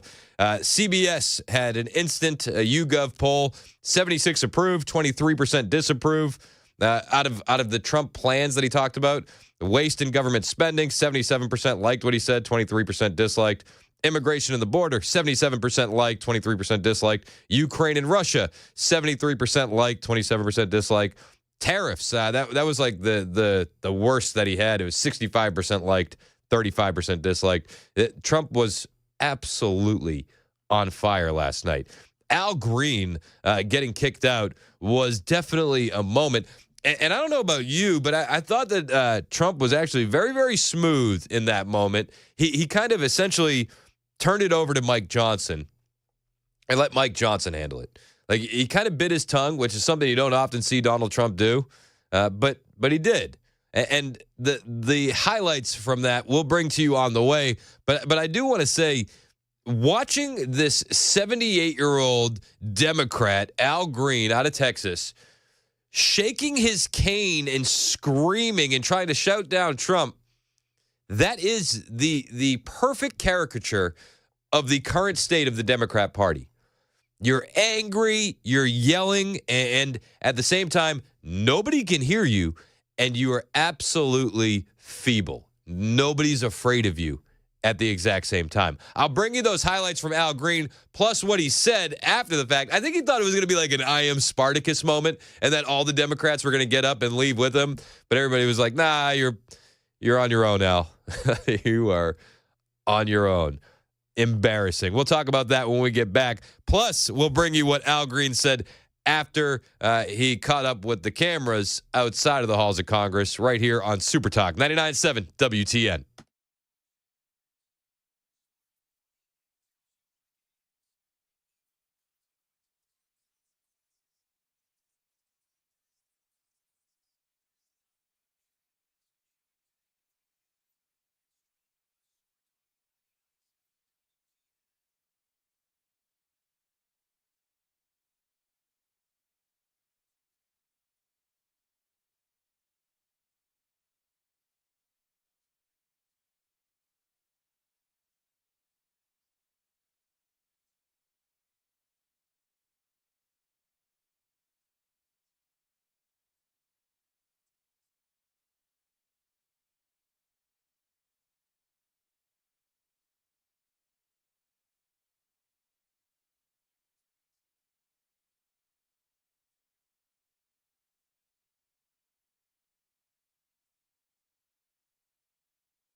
We'll let you hear some of a hearing in our nation's capital. 4 Democratic U.S. mayors justifying their sanctuary city status. That's coming up at 11 on Super Talk 99.7 WTN. That's Ken Weaver in the newsroom. My name is Chris Hand. It's 10:56 on Super Talk 99.7 WTN. Hey, how are you? Show's brought to you by Better Water LLC, water filtration systems, water softeners, betterwater.com. If you're watching the show over on YouTube, hit like and subscribe. It helps me feed my kids. They all want to go to summer camp, and I got 4 of them. So please help. And mom and dad want them to go to summer camp, too. Please help. Please help. Hit like and subscribe. It really helps the bottom line. If you're watching over on X, we got a ton of new people watching on X. Hello. Hey, my name is Chris. We do the show every day, 9 to noon. And you can find me on Twitter, at Chris Hand on Air. Hit the follow button. I will follow back. Al Green. The second worst Al Green. He's this guy, unbelievable. Last night, he's just putting on a show. He's just putting on a show, yelling and screaming, and he's asked, Mr. Green, please take your seat. Mr. Green, take your seat. Take your seat, sir. Take your seat. He say he has no mandate. That members continue to engage in willful and concerted disruption of proper decorum. The chair now directs the sergeant at arms to restore order. Remove this gentleman from the chamber. And they kicked him out. I don't know if you noticed this, but J.D. Vance did a thumb over the shoulder, like, get him out of here. You're out of here. I'm a big fan of that. Al Green was not exactly happy. I think he thought that he was going to be like some sort of hero for the Democrat Party with this. I think he thought it was going to be like an I am Spartacus moment where all the Democrats get up and walk out with him. But they didn't, because the Democrats are just completely splintered. They're all worried about their own clout, their own cliques. And, Jasmine Crockett wasn't about to piggyback on Al Green's dissent. She's like, I got my own thing going on. I got this T-shirt that I'm wearing that I want to show off. We'll talk about that on the way. But when Al Green did get kicked out of the chamber, the first thing he did was go find some cameras like any good Democrat would. And he says, I'll take the punishment that's given to me. No problem. No problem at all. And it's like that. I mean, they're going to censure the guy, which I think is just silly to a certain extent. I'll be honest with you. I just feel like it's like a waste of time, a waste of tax dollars. But I'm going to accept the punishment, Al Green says. Medicaid. He needs to save Medicaid, protect it. We need to raise the cap on Social Security. There's a possibility that it's going to be hurt. And we've got to protect Medicare. These are the safety net programs that people in my congressional district depend on. And this president seems to care less about them and more about the number of people that he can remove from the various programs that have been so helpful to so many people. Is yelling during his speech the best way to get that across? It is the best way to get it across to a person who uses his incivility against our civility. Oh, yeah. Yep. Shouting and waving a cane at him in a joint session of Congress is the best way to get it across. It's the best way to get across their civility in contrast with his incivility. Again, my biggest observation from Trump during that moment was the biting of the tongue and letting Mike Johnson handle it. Thought it was smooth. Maturity, man. Al Green, congratulations. Your 15 minutes are almost up. You're going to go back to relative obscurity by this time tomorrow. It's 11 o'clock on Super Talk. Anything you want to talk about? 615-737-9986. I see Steven on the line. I see Elizabeth on the line. Hang out with us, guys. We'll get to your calls next right here on Super Talk 99.7 WTN.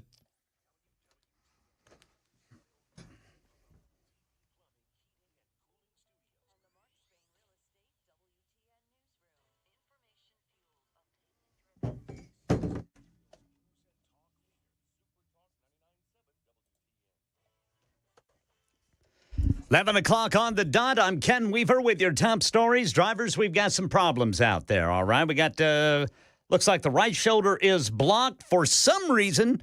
24 westbound right before Haywood Lane. Had some maintenance trucks off on the side there on my way in. Got to get over for them. Road work on the South Loop, right lane block. That's going to be 40 westbound at 2nd Avenue. Traffic every 10 minutes every morning on Super Talk 99.7 WTN. Full forecast coming up in 5 minutes. According to the Tennessee Department of Agriculture Forestry Division, Last night, 117 wildfires covering more than 1,500 acres were burning. And we got these high winds across Middle and East Tennessee. This morning, 5 active wildfires continue to burn. One of those fires has been fully contained. Here in Middle Tennessee, the power has been out for about 1,500 Dixon Electric customers this morning. Upper Cumberland Electric had more than 5,000 outages at one point. That's about 1,000 for NES customers. A utility pole came down on a restaurant in Nashville yesterday. Luckily, it was closed at the time, but it did knock out power to homes and businesses nearby. We were outside eating, and we heard this big boom. It just sparks everywhere, power lines in the middle of the street, all the way down to the other establishments as well. Yeah, that was a wall at the Mellow Mushroom near the Vanderbilt campus that came down. Again today, we are expecting winds 30 to 40 miles per hour. Could see higher gusts under this wind advisory. Today, the Tennessee Legislature's Education Committee to consider a bill that would allow public schools to refuse to admit children who are undocumented. Governor Bill Lee not signaling how he feels about the legislation at this point. When they start making their way through committees, then I'll read the language and look at the implications of that legislation. Yeah, that bill challenges a 1982 Supreme Court ruling that said schools cannot consider a student's immigration status. In our nation's capital, 4 Democratic U.S. mayors trying to justify their sanctuary city status before the Republican-controlled House Oversight Committee. This is Denver Mayor Mike Johnston. As mayor, I have to protect the health and safety of everyone in our city. As a man of faith, I have a moral obligation to care for those in need. Boston Mayor Michelle Wu. A city that's scared is not a city that's safe. A land ruled by fear is not the land of the free. Mayors of New York City, Chicago also set to testify. Meanwhile, a divided Supreme Court rejecting the Trump administration's bid to withhold a $2 billion payment to U.S. aid contractors. But the justices did not require immediate payment, which allows the issue to continue wending its way through the lower courts. That's the latest news. Weather is next. I'm Ken Weaver, WTN News.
11:06 on Super Talk 99.7 WTN. Hey, how are you? It's Chris Hand. Show is brought to you by Better Water LLC, water filtration systems, water softeners, betterwater.com. You can watch the show. We are live on Super Talk TV, on YouTube, where we ask that you hit like and subscribe to help feed my kids, on X, where we ask that you repost the show so that way more eyeballs can see it, and also on your FM dial. We got a lot going on today. Instant reaction coming in from Donald Trump's speech last night. It was a great speech. Some great moments. A lot of mic drops. And even the Democrats, especially those in liberal media, understood that the response was more than largely positive. It's like they were talking about the protests. And fiery, but mostly peaceful. It was fiery, but largely viewed positively. To the results, what was your reaction to Trump's speech? 44% of speech watchers in our instant poll tonight say they had a very positive reaction to Trump's speech. 25% somewhat positive, 31% negative. So that's 69% positive if you're keeping score at home, 31% negative. Again, now take these instant polls with a grain of salt, because the majority of your unhinged, lunatic, leftist relatives probably didn't watch it at all. Like, let's be real. Like, I have a sister in Massachusetts, and I love her. I doubt she watched it. Let's put it that way. I doubt she tuned in. But you had other prominent Democrats, David Axelrod, who were trying to speak some truth to the Democrat Party, I guess you could say. Just a little bit of truth. And Axelrod had this to say about Al Green and the Democrats. So it's one thing to mine our differences. It's another thing to try and heal our differences. And that is, that's the difference between real leadership and political expediency. Would it have been healing to stand for Mark Fogel? Might have been. No, I agree. You are absolutely right. DJ Johnson. I will do what you will not. I will say, I think there were times when they should have risen. I think what Al Green did was despicable. David Axelrod. I think there were times when Democrats should have risen. I think what Al Green did was despicable. It's just a lone voice shouting into the void, though. None of the actual Democrats are going to hear that. They won't. It's just he's just staring into the abyss. It was despicable. There were times when the Democrats should have stood. Donald Trump called it out in the beginning of the speech. He said, "Listen, there's nothing that I can do tonight that is going to make you smile. There's nothing that I can do tonight that is going to make you happy.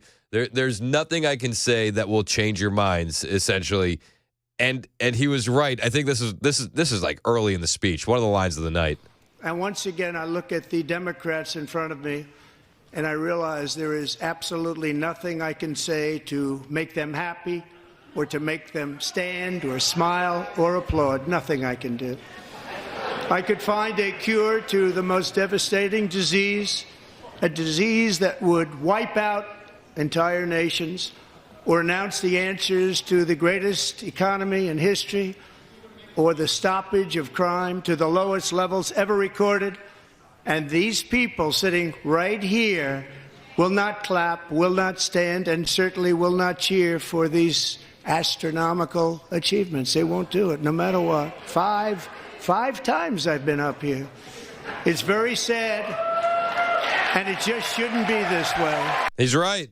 5 times. Again, I always find it fun to remind Democrats, had you not stolen it in 2020, this nightmare of the Orange Man would be over for you.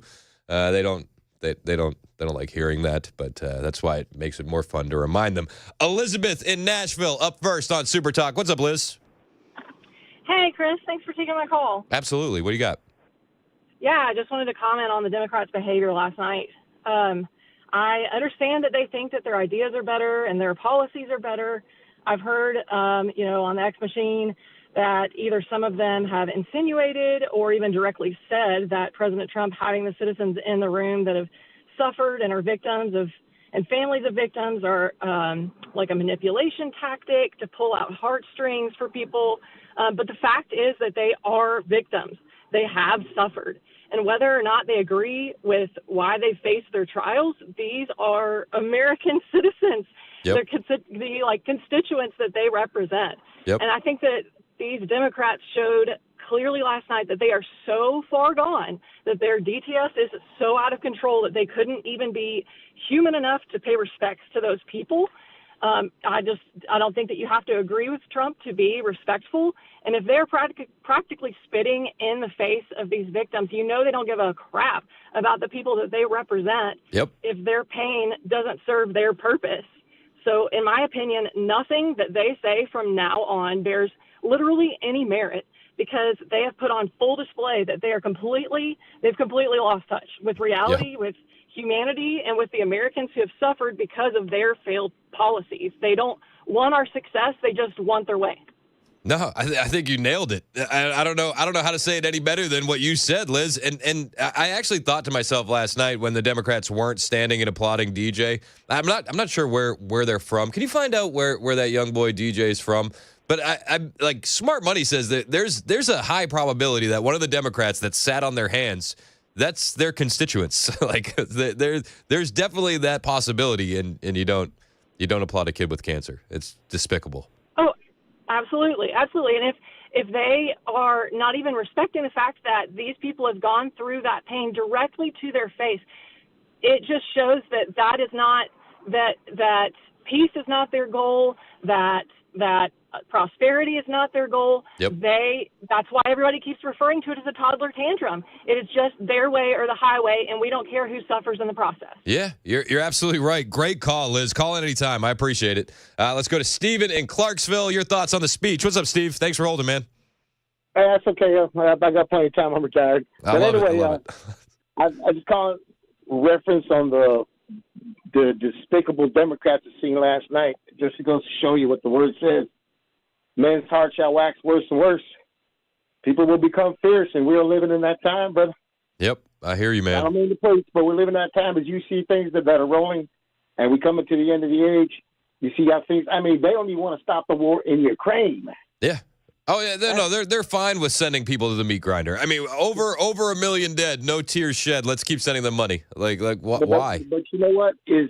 They will claim that they have a form of godliness.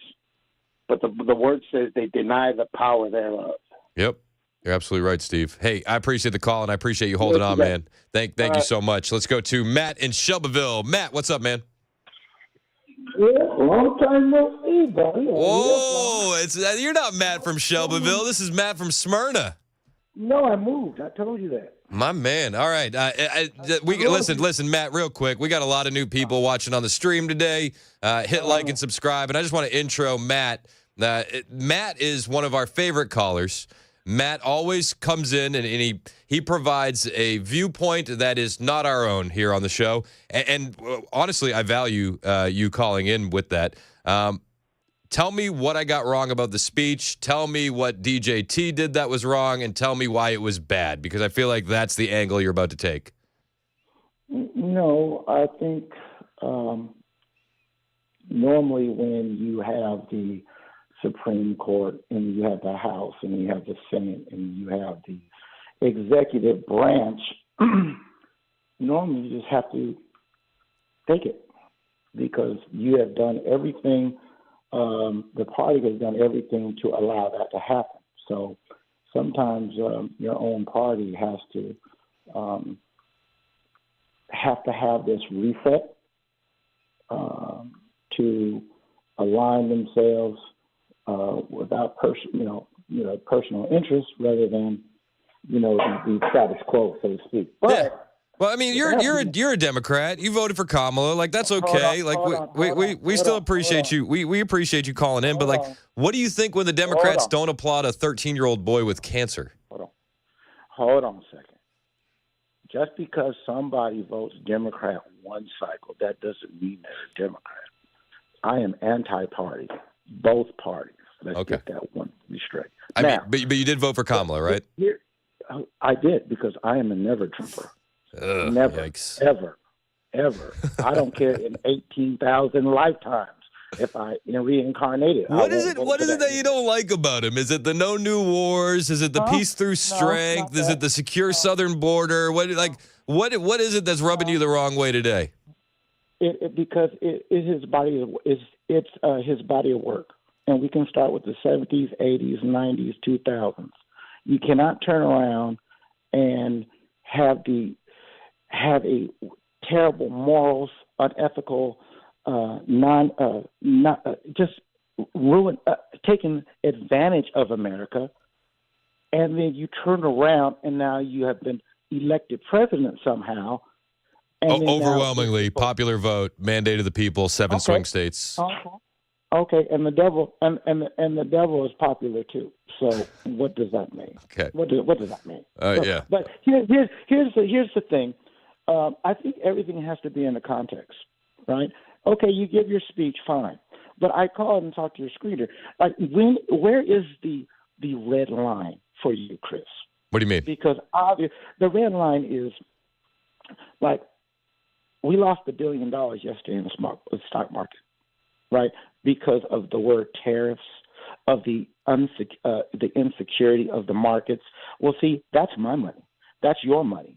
That's everybody's pensions. The 60-year-olds that can't work anymore. That's their money that was lost. But you would prefer on the other side just rampant inflation, so lose your money that way? No, because even at the highest inflation of 9-point-something%, the inflation came down every month afterwards. You know, it's funny. It's funny though that you bring up the stock market. I spent a lot of my night last night talking with Paul Winkler, my finance guy, and he says if you know what you're looking at, you can actually do really well in the stock market right now. I'm not saying that you can't, but the average American who is going to work, putting their money in a 401, does not have that time nor expertise to turn around and do that. So they're going to lose their money faster until they can catch up. But why? There's no reason for it. But that's okay. So like I said, so you would prefer, right? Like the stock market ebbs and flows. It goes down, it goes up. You would prefer no tariffs, so that way we can just we can wait until the next time the stock market goes down to blame Trump. You would prefer no tariffs, so that way we keep having our lunch eaten by our friends who are taking advantage of us in the trading? Well, unfortunately, we would have to have a very long conversation about that because there is so many that you can pull the onion back that it's just not a one answer solve. I mean, this is very complex. I mean, but you can talk about the stock market and like that's all fine and good. But I'm looking at it and I go, okay, the tariffs just made Honda send the new hybrid Civic to Indiana instead of being built in Mexico. I'm looking at corporate confidence, and you got $500 billion coming from Apple over 4 years. You got $500 billion coming from Stargate over 4 years. $600 billion from Saudi Arabia. Donald Trump has brought in $1.7 trillion with a T in investments into our country in a month, Matt. In a month. Okay. And you're going to you're going to focus on a blip on the radar of the stock market because you're going to zoom into that 7-day span as opposed to zooming out and say, "See, I was right. Trump is bad." Okay. So now here's your problem that you did not say in that speech that you just gave me. That it's called a monologue. The monologue. That's right. But what you did not say was, why did the businesses leave the country in the first place? Because the companies wanted more profit. The companies did not want to pay the American worker. That's why they left.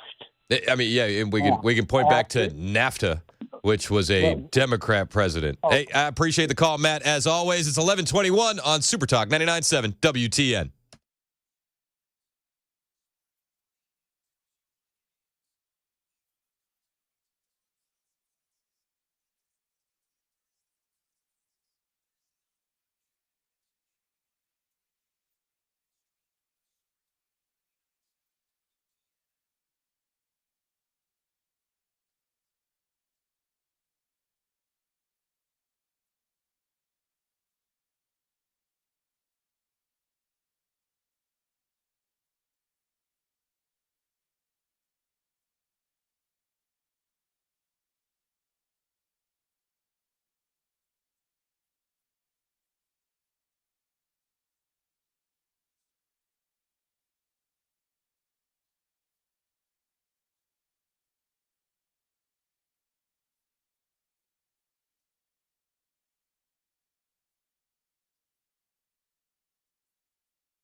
Did you know you're overpaying for your health and wellness products? With over 20 company-owned brands offering its members vitamins, supplements, wellness, and skincare products, you're able to save up to 70% off retail. Members Nutrition can't change your life, but we can change the way you live.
All right, drivers in Antioch, we've got the right shoulder blocked by some crews. That's going to be 24 westbound before Haywood Lane. Then over here on the South Loop downtown, got some road work blocking the right lane.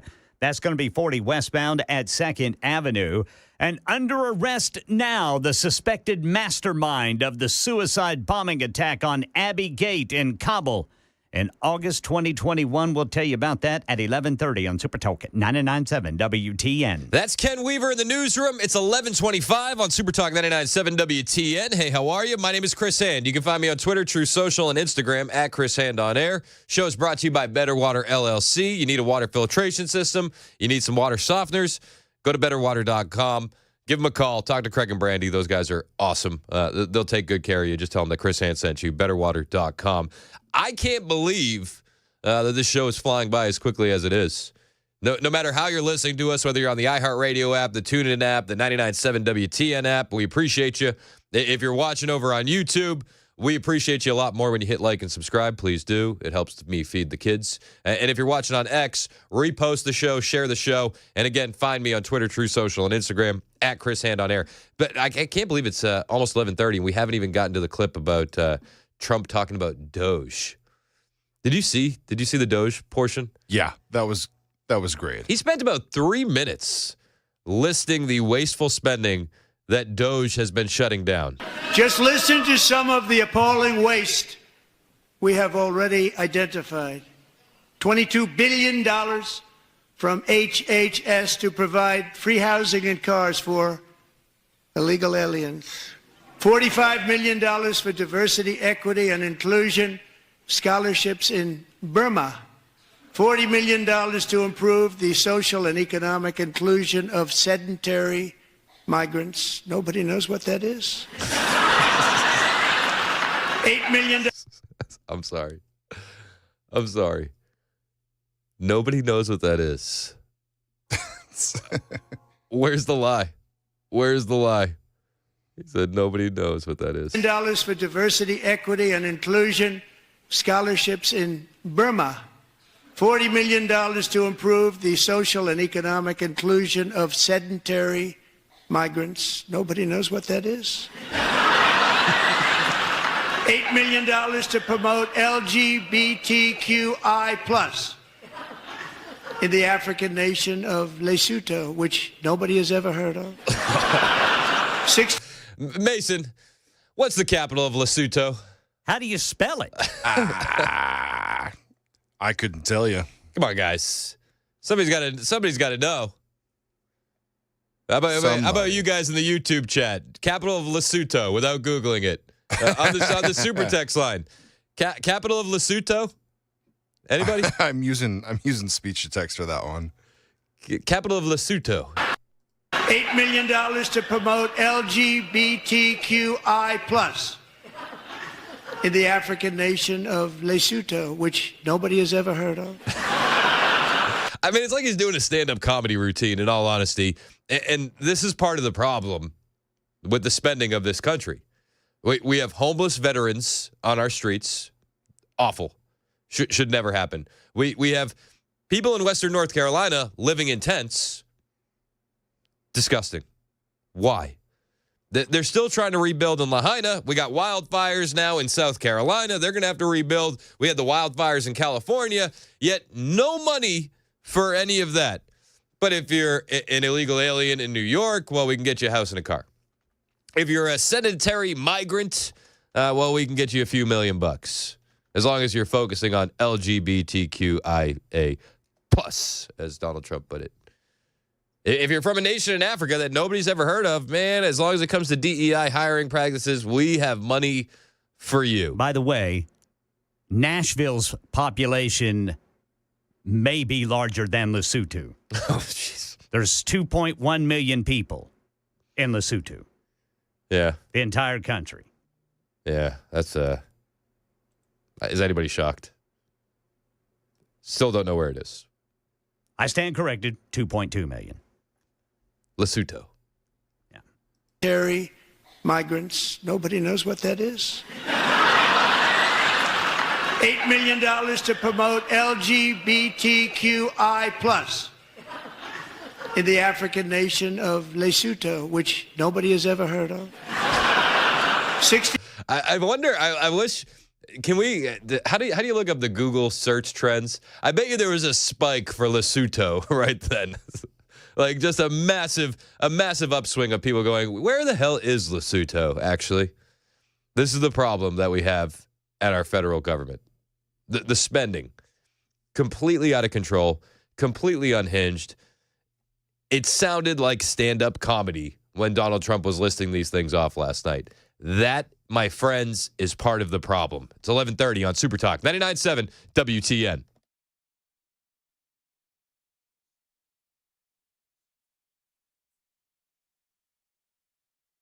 $11:30 on the dot. I'm Ken Weaver with your top stories. Still under a high wind advisory. We're talking about gusts up to 40 miles per hour, maybe more. And that's enough to bring down power lines. Already dealing with some of that from yesterday. Utility crews still working to restore power where it was lost due to high winds. Dixon County, Nashville, also Cumberland County. Meanwhile, in East Tennessee, the State Department of Agriculture Forestry Division reporting 5 active fires continue to burn. That's down from 117, covering more than 1,500 acres last night. And right now in our nation's capital, New York City Mayor Eric Adams, one of the Democratic mayors of sanctuary cities, testifying before the Republican-led House Oversight Committee, trying to defend their immigration policies. I must create an atmosphere that allows every law-abiding resident, documented or not, to access vital services without fear of being turned over to federal authorities. The committee launched an investigation in January into the city's policies that limit compliance with federal immigration enforcement officials. In a 5-4 decision, the U.S. Supreme Court says U.S. aid must follow a lower court's order to pay international aid groups. Despite the Trump administration's efforts to pause that funding, here's Stephen Portnoy. The High Court's move leaves in place a judge's order requiring USAID to pay firms and groups that have already provided services to the agency. Some of those organizations have said they risk going under without the funds. Justice Samuel Alito wrote a sharply worded dissent, co-signed by 3 of his fellow conservatives, saying he's stunned that his colleagues on the court believe a single judge can issue a temporary order directing the disbursement of $2 billion taxpayer dollars. Under arrest now, the suspected mastermind of the suicide bombing attack on Abbey Gate in Kabul in August of 2021 that killed 13 American service members and 160 civilians, coming as the U.S. was withdrawing from Afghanistan. Mohammed Sharifullah could appear in a U.S. court as soon as this afternoon. That's the latest news. Weather is next. I'm Ken Weaver, WTN News. Thank you, Ken. 11:33 on Super Talk 99.7 WTN. Just real quick, we were talking about the capital of Lesotho. Apparently, it is Maseru. Yeah, and we've had a lot of people weighing in on the text line and the YouTube chat, crowdsourcing that information, which has been really cool. I was curious about the trend, so I looked it up. At exactly 8:40 last night, we had a search of like a spike of 100,000 people searching. I knew it for that. You for knew where that was. You knew that they were going to search for that. And it's just huge. Go Vols on the YouTube chat said it's an enclave within South Africa. Pretty looking place, honestly. Nice waterfalls. Yeah. Well, here's $8 million for the LGBTQI plus. Let's diversify those waterfalls as best we can. All right, so there's a lot to get to, a lot more on the way. Sharon, Shane, Jerry, hang on the line, guys. I'll get to your calls next. But first, I got to tell you about my friends at the Glock Store. We're always talking about the Glock Store. We're lucky to have the Glock Store here in Nashville. If you're listening online, they have a whole online retail marketplace as well at glockstore.com. You should definitely check these guys out. They're the best, but we love their showroom in Nashville. And there's a reason for that. Glocks are the most popular handgun in America. It's because of the performance parts. It's because of the customization that you can do, from competition triggers to night sights to extended controls to magwells to red dot optics. I mean, there's too many to list. But rest assured, if it's for a Glock, they have it in stock at the Glock Store. And we're incredibly lucky because these guys will install those performance parts for free while you wait. Yeah, if the Glock Store is open, there is a certified gunsmith on duty. And again, they will install the parts you buy for free while you wait. There's a lot of reasons like the Glock Store. Free parts and installation is just one of them. I know that you're going to find other reasons to like them as well. The Glock Store is minutes from the airport, worth the drive from anywhere. And remember, if you're listening online, you're not in the Nashville area, you can always hit up glockstore.com.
It's 37 minutes past the hour on Super Talk 99.7 WTN. Hey, how are you? My name is Chris Hand. The show's brought to you by Better Water LLC, Water Filtration Systems, Water Softeners, BetterWater.com.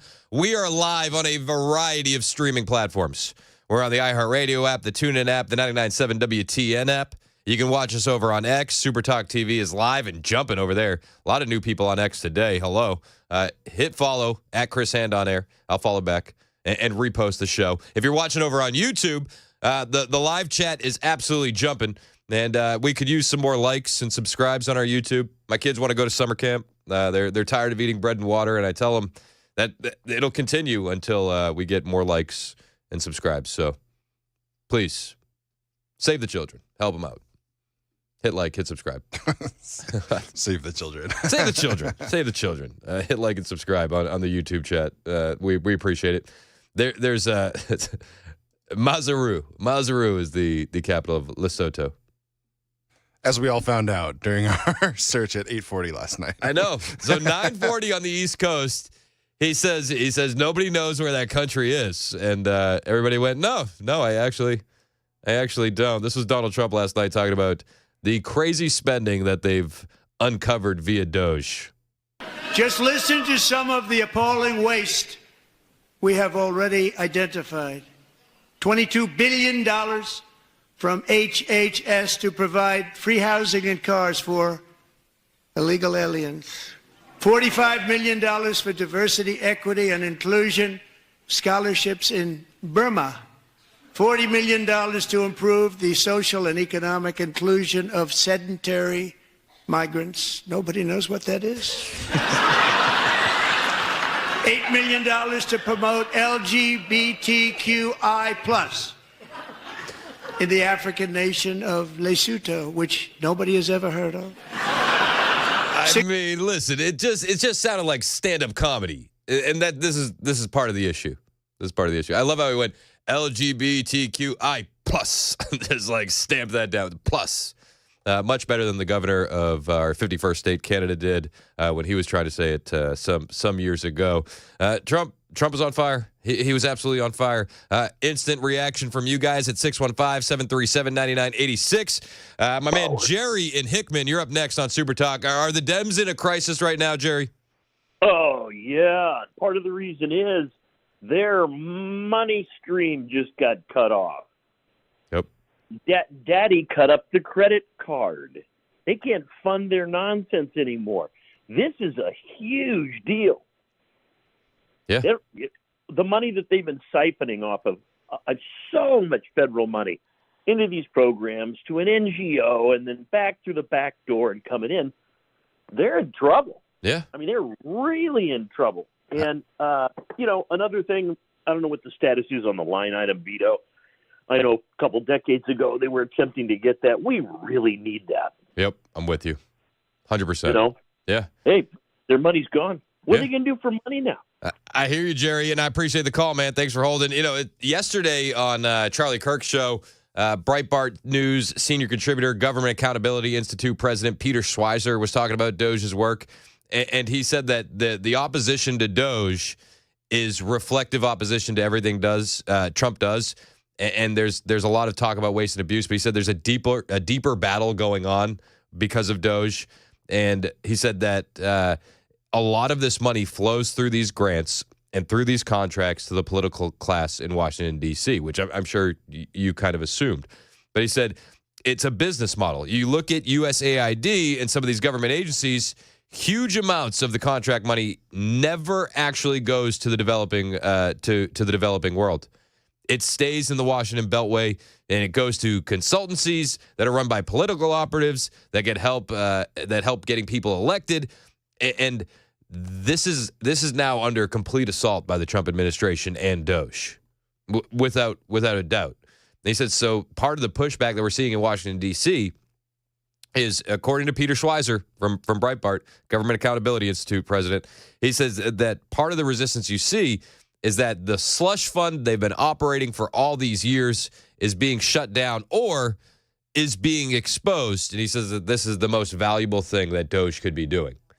I tend to agree. I tend to agree. Let's go to Sharon in the borough. Sharon, you're next on Super Talk. What's up, Sharon? Hey, Chris. How you doing? I'm good. How are you? Good. Thanks for taking my call. I just wanted to say sort of something similar to the last caller, although I call it money laundering. I think the Dems had all puss faces over there last night because they're so mad and hate Donald Trump because he's cutting off their money laundering. Yeah. Listen, yeah. I think you can easily make that argument, and I appreciate the call. Let's go to Shane in Laverne. What up, Shane? Hey, what's going on, Chris? I'll just be real quick, man. I heard Rush Limbaugh say about a year before he passed that he had as much in common with a Democrat as he does a North Korean soldier, man. They don't stand for the anthem. They don't salute the flag. They have no respect for the office. I didn't even watch the speech. I get up early. I'm a garbage man. But the fact that you couldn't applaud for somebody overcoming cancer, a child. Oh, I know. It's like it says more. It says more about you than anything else. Yeah, I'm just venting, man. But I'm just afraid that we're on the mountain now for the next 4 years, but it's like a pendulum. It's going to swing further the other way. And my granddaddy said before he passed, he said it's so far gone. The house is so divided, and there's no olive branch being extended in either direction. It's sad, really, man.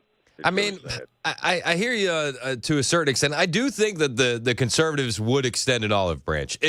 If the Democrats want to get on board with what America First is, and then we can have a debate on what America First means, then I think that we could have a healthier two-party system. But the Democrats right now, they don't want to extend accept any olive branch extended to them.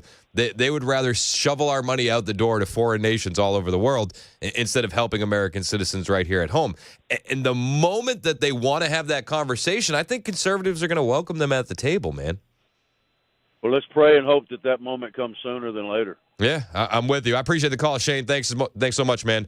Let's go to Adam in Columbia. You're next on Super Talk. What's up, Adam? Hey, Chris. Thanks for taking my call.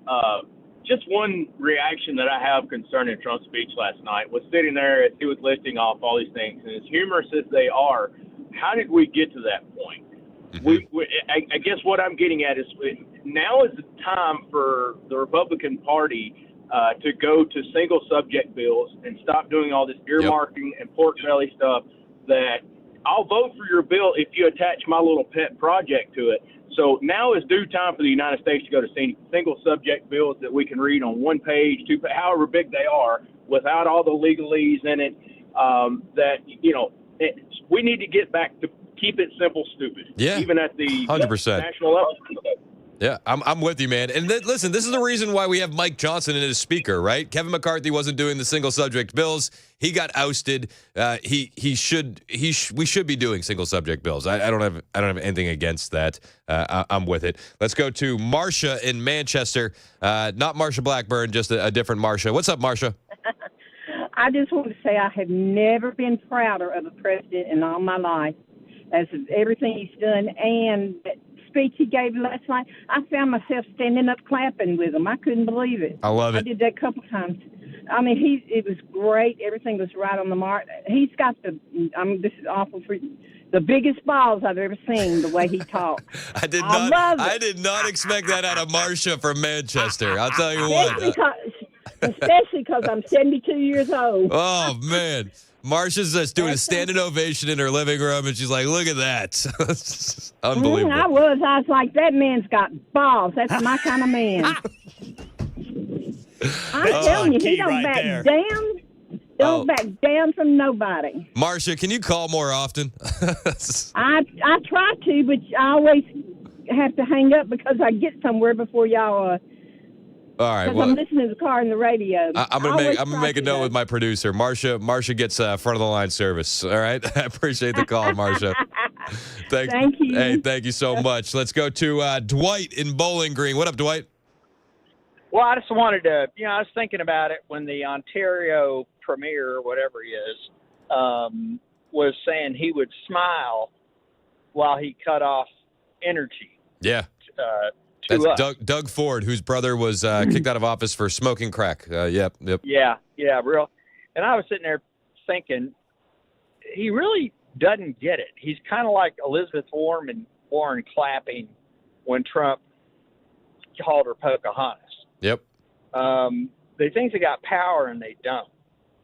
You know, I was thinking about who's in charge of restarting the Keystone pipeline that's going to bring more oil from Canada. Yep. It's Trump. Yep. And, you know, and if we drill, baby, drill, well, the value and the money going to Canada for their oil is going to drop. Yeah.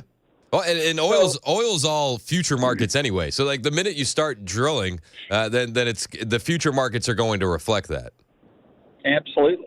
And so I was thinking this, I grew up in Florida, and we had a saying about people who puff up their chest and talk a lot, talk like are really tough, but they really got nothing to back it up with. We used to say they got an alligator mouth and a mockingbird ass. I like it. Hey, thanks for the and call, that's Dwight. what they are. Yeah, no, you nailed it, man. You nailed it. And as far as Canada goes, Howard Lutnick was on Fox yesterday and said in an interview that Trump may meet Canada and Mexico in the middle on tariffs, that an agreement could come as soon as today. Like, so while they are talking tough publicly, make no mistake about it, behind the scenes, they're like, sorry, sir, what can we do to fix this, Mr. President? What can we do, sir?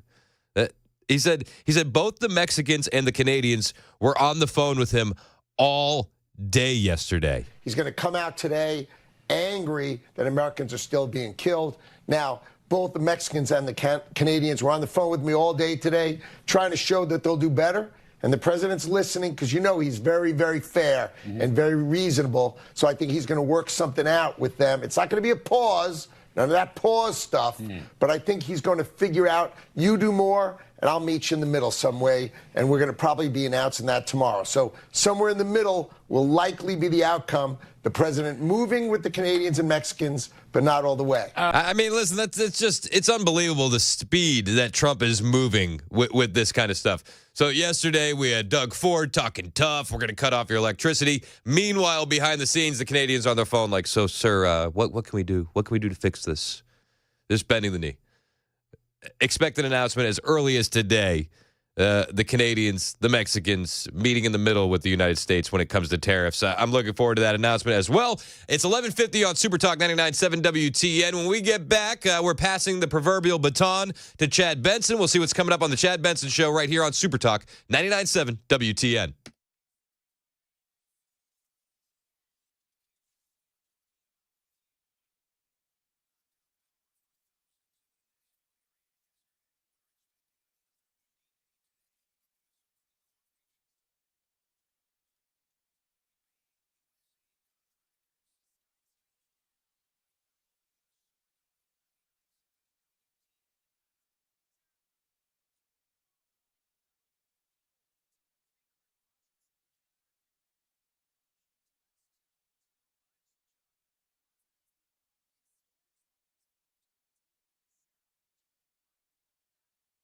For many of us, generators are becoming a must-have household appliance. From unpredictable weather to surprise outages, it's better to be safe than sorry. Generator Supercenter of Nashville offers fast and easy installations with 24/7 service and monitoring to all brands of generators and expert repairs done right. Our mission is to make owning a backup generator simple and easy. Visit your local store today or check us out online. Generator Supercenter of Nashville. We serve all Middle Tennessee.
It's 11:55 on Super Talk 99.7 WTN. I'm Chris Hand. Show's brought to you by Better Water LLC, Water Filtration Systems, Water Softeners, BetterWater.com.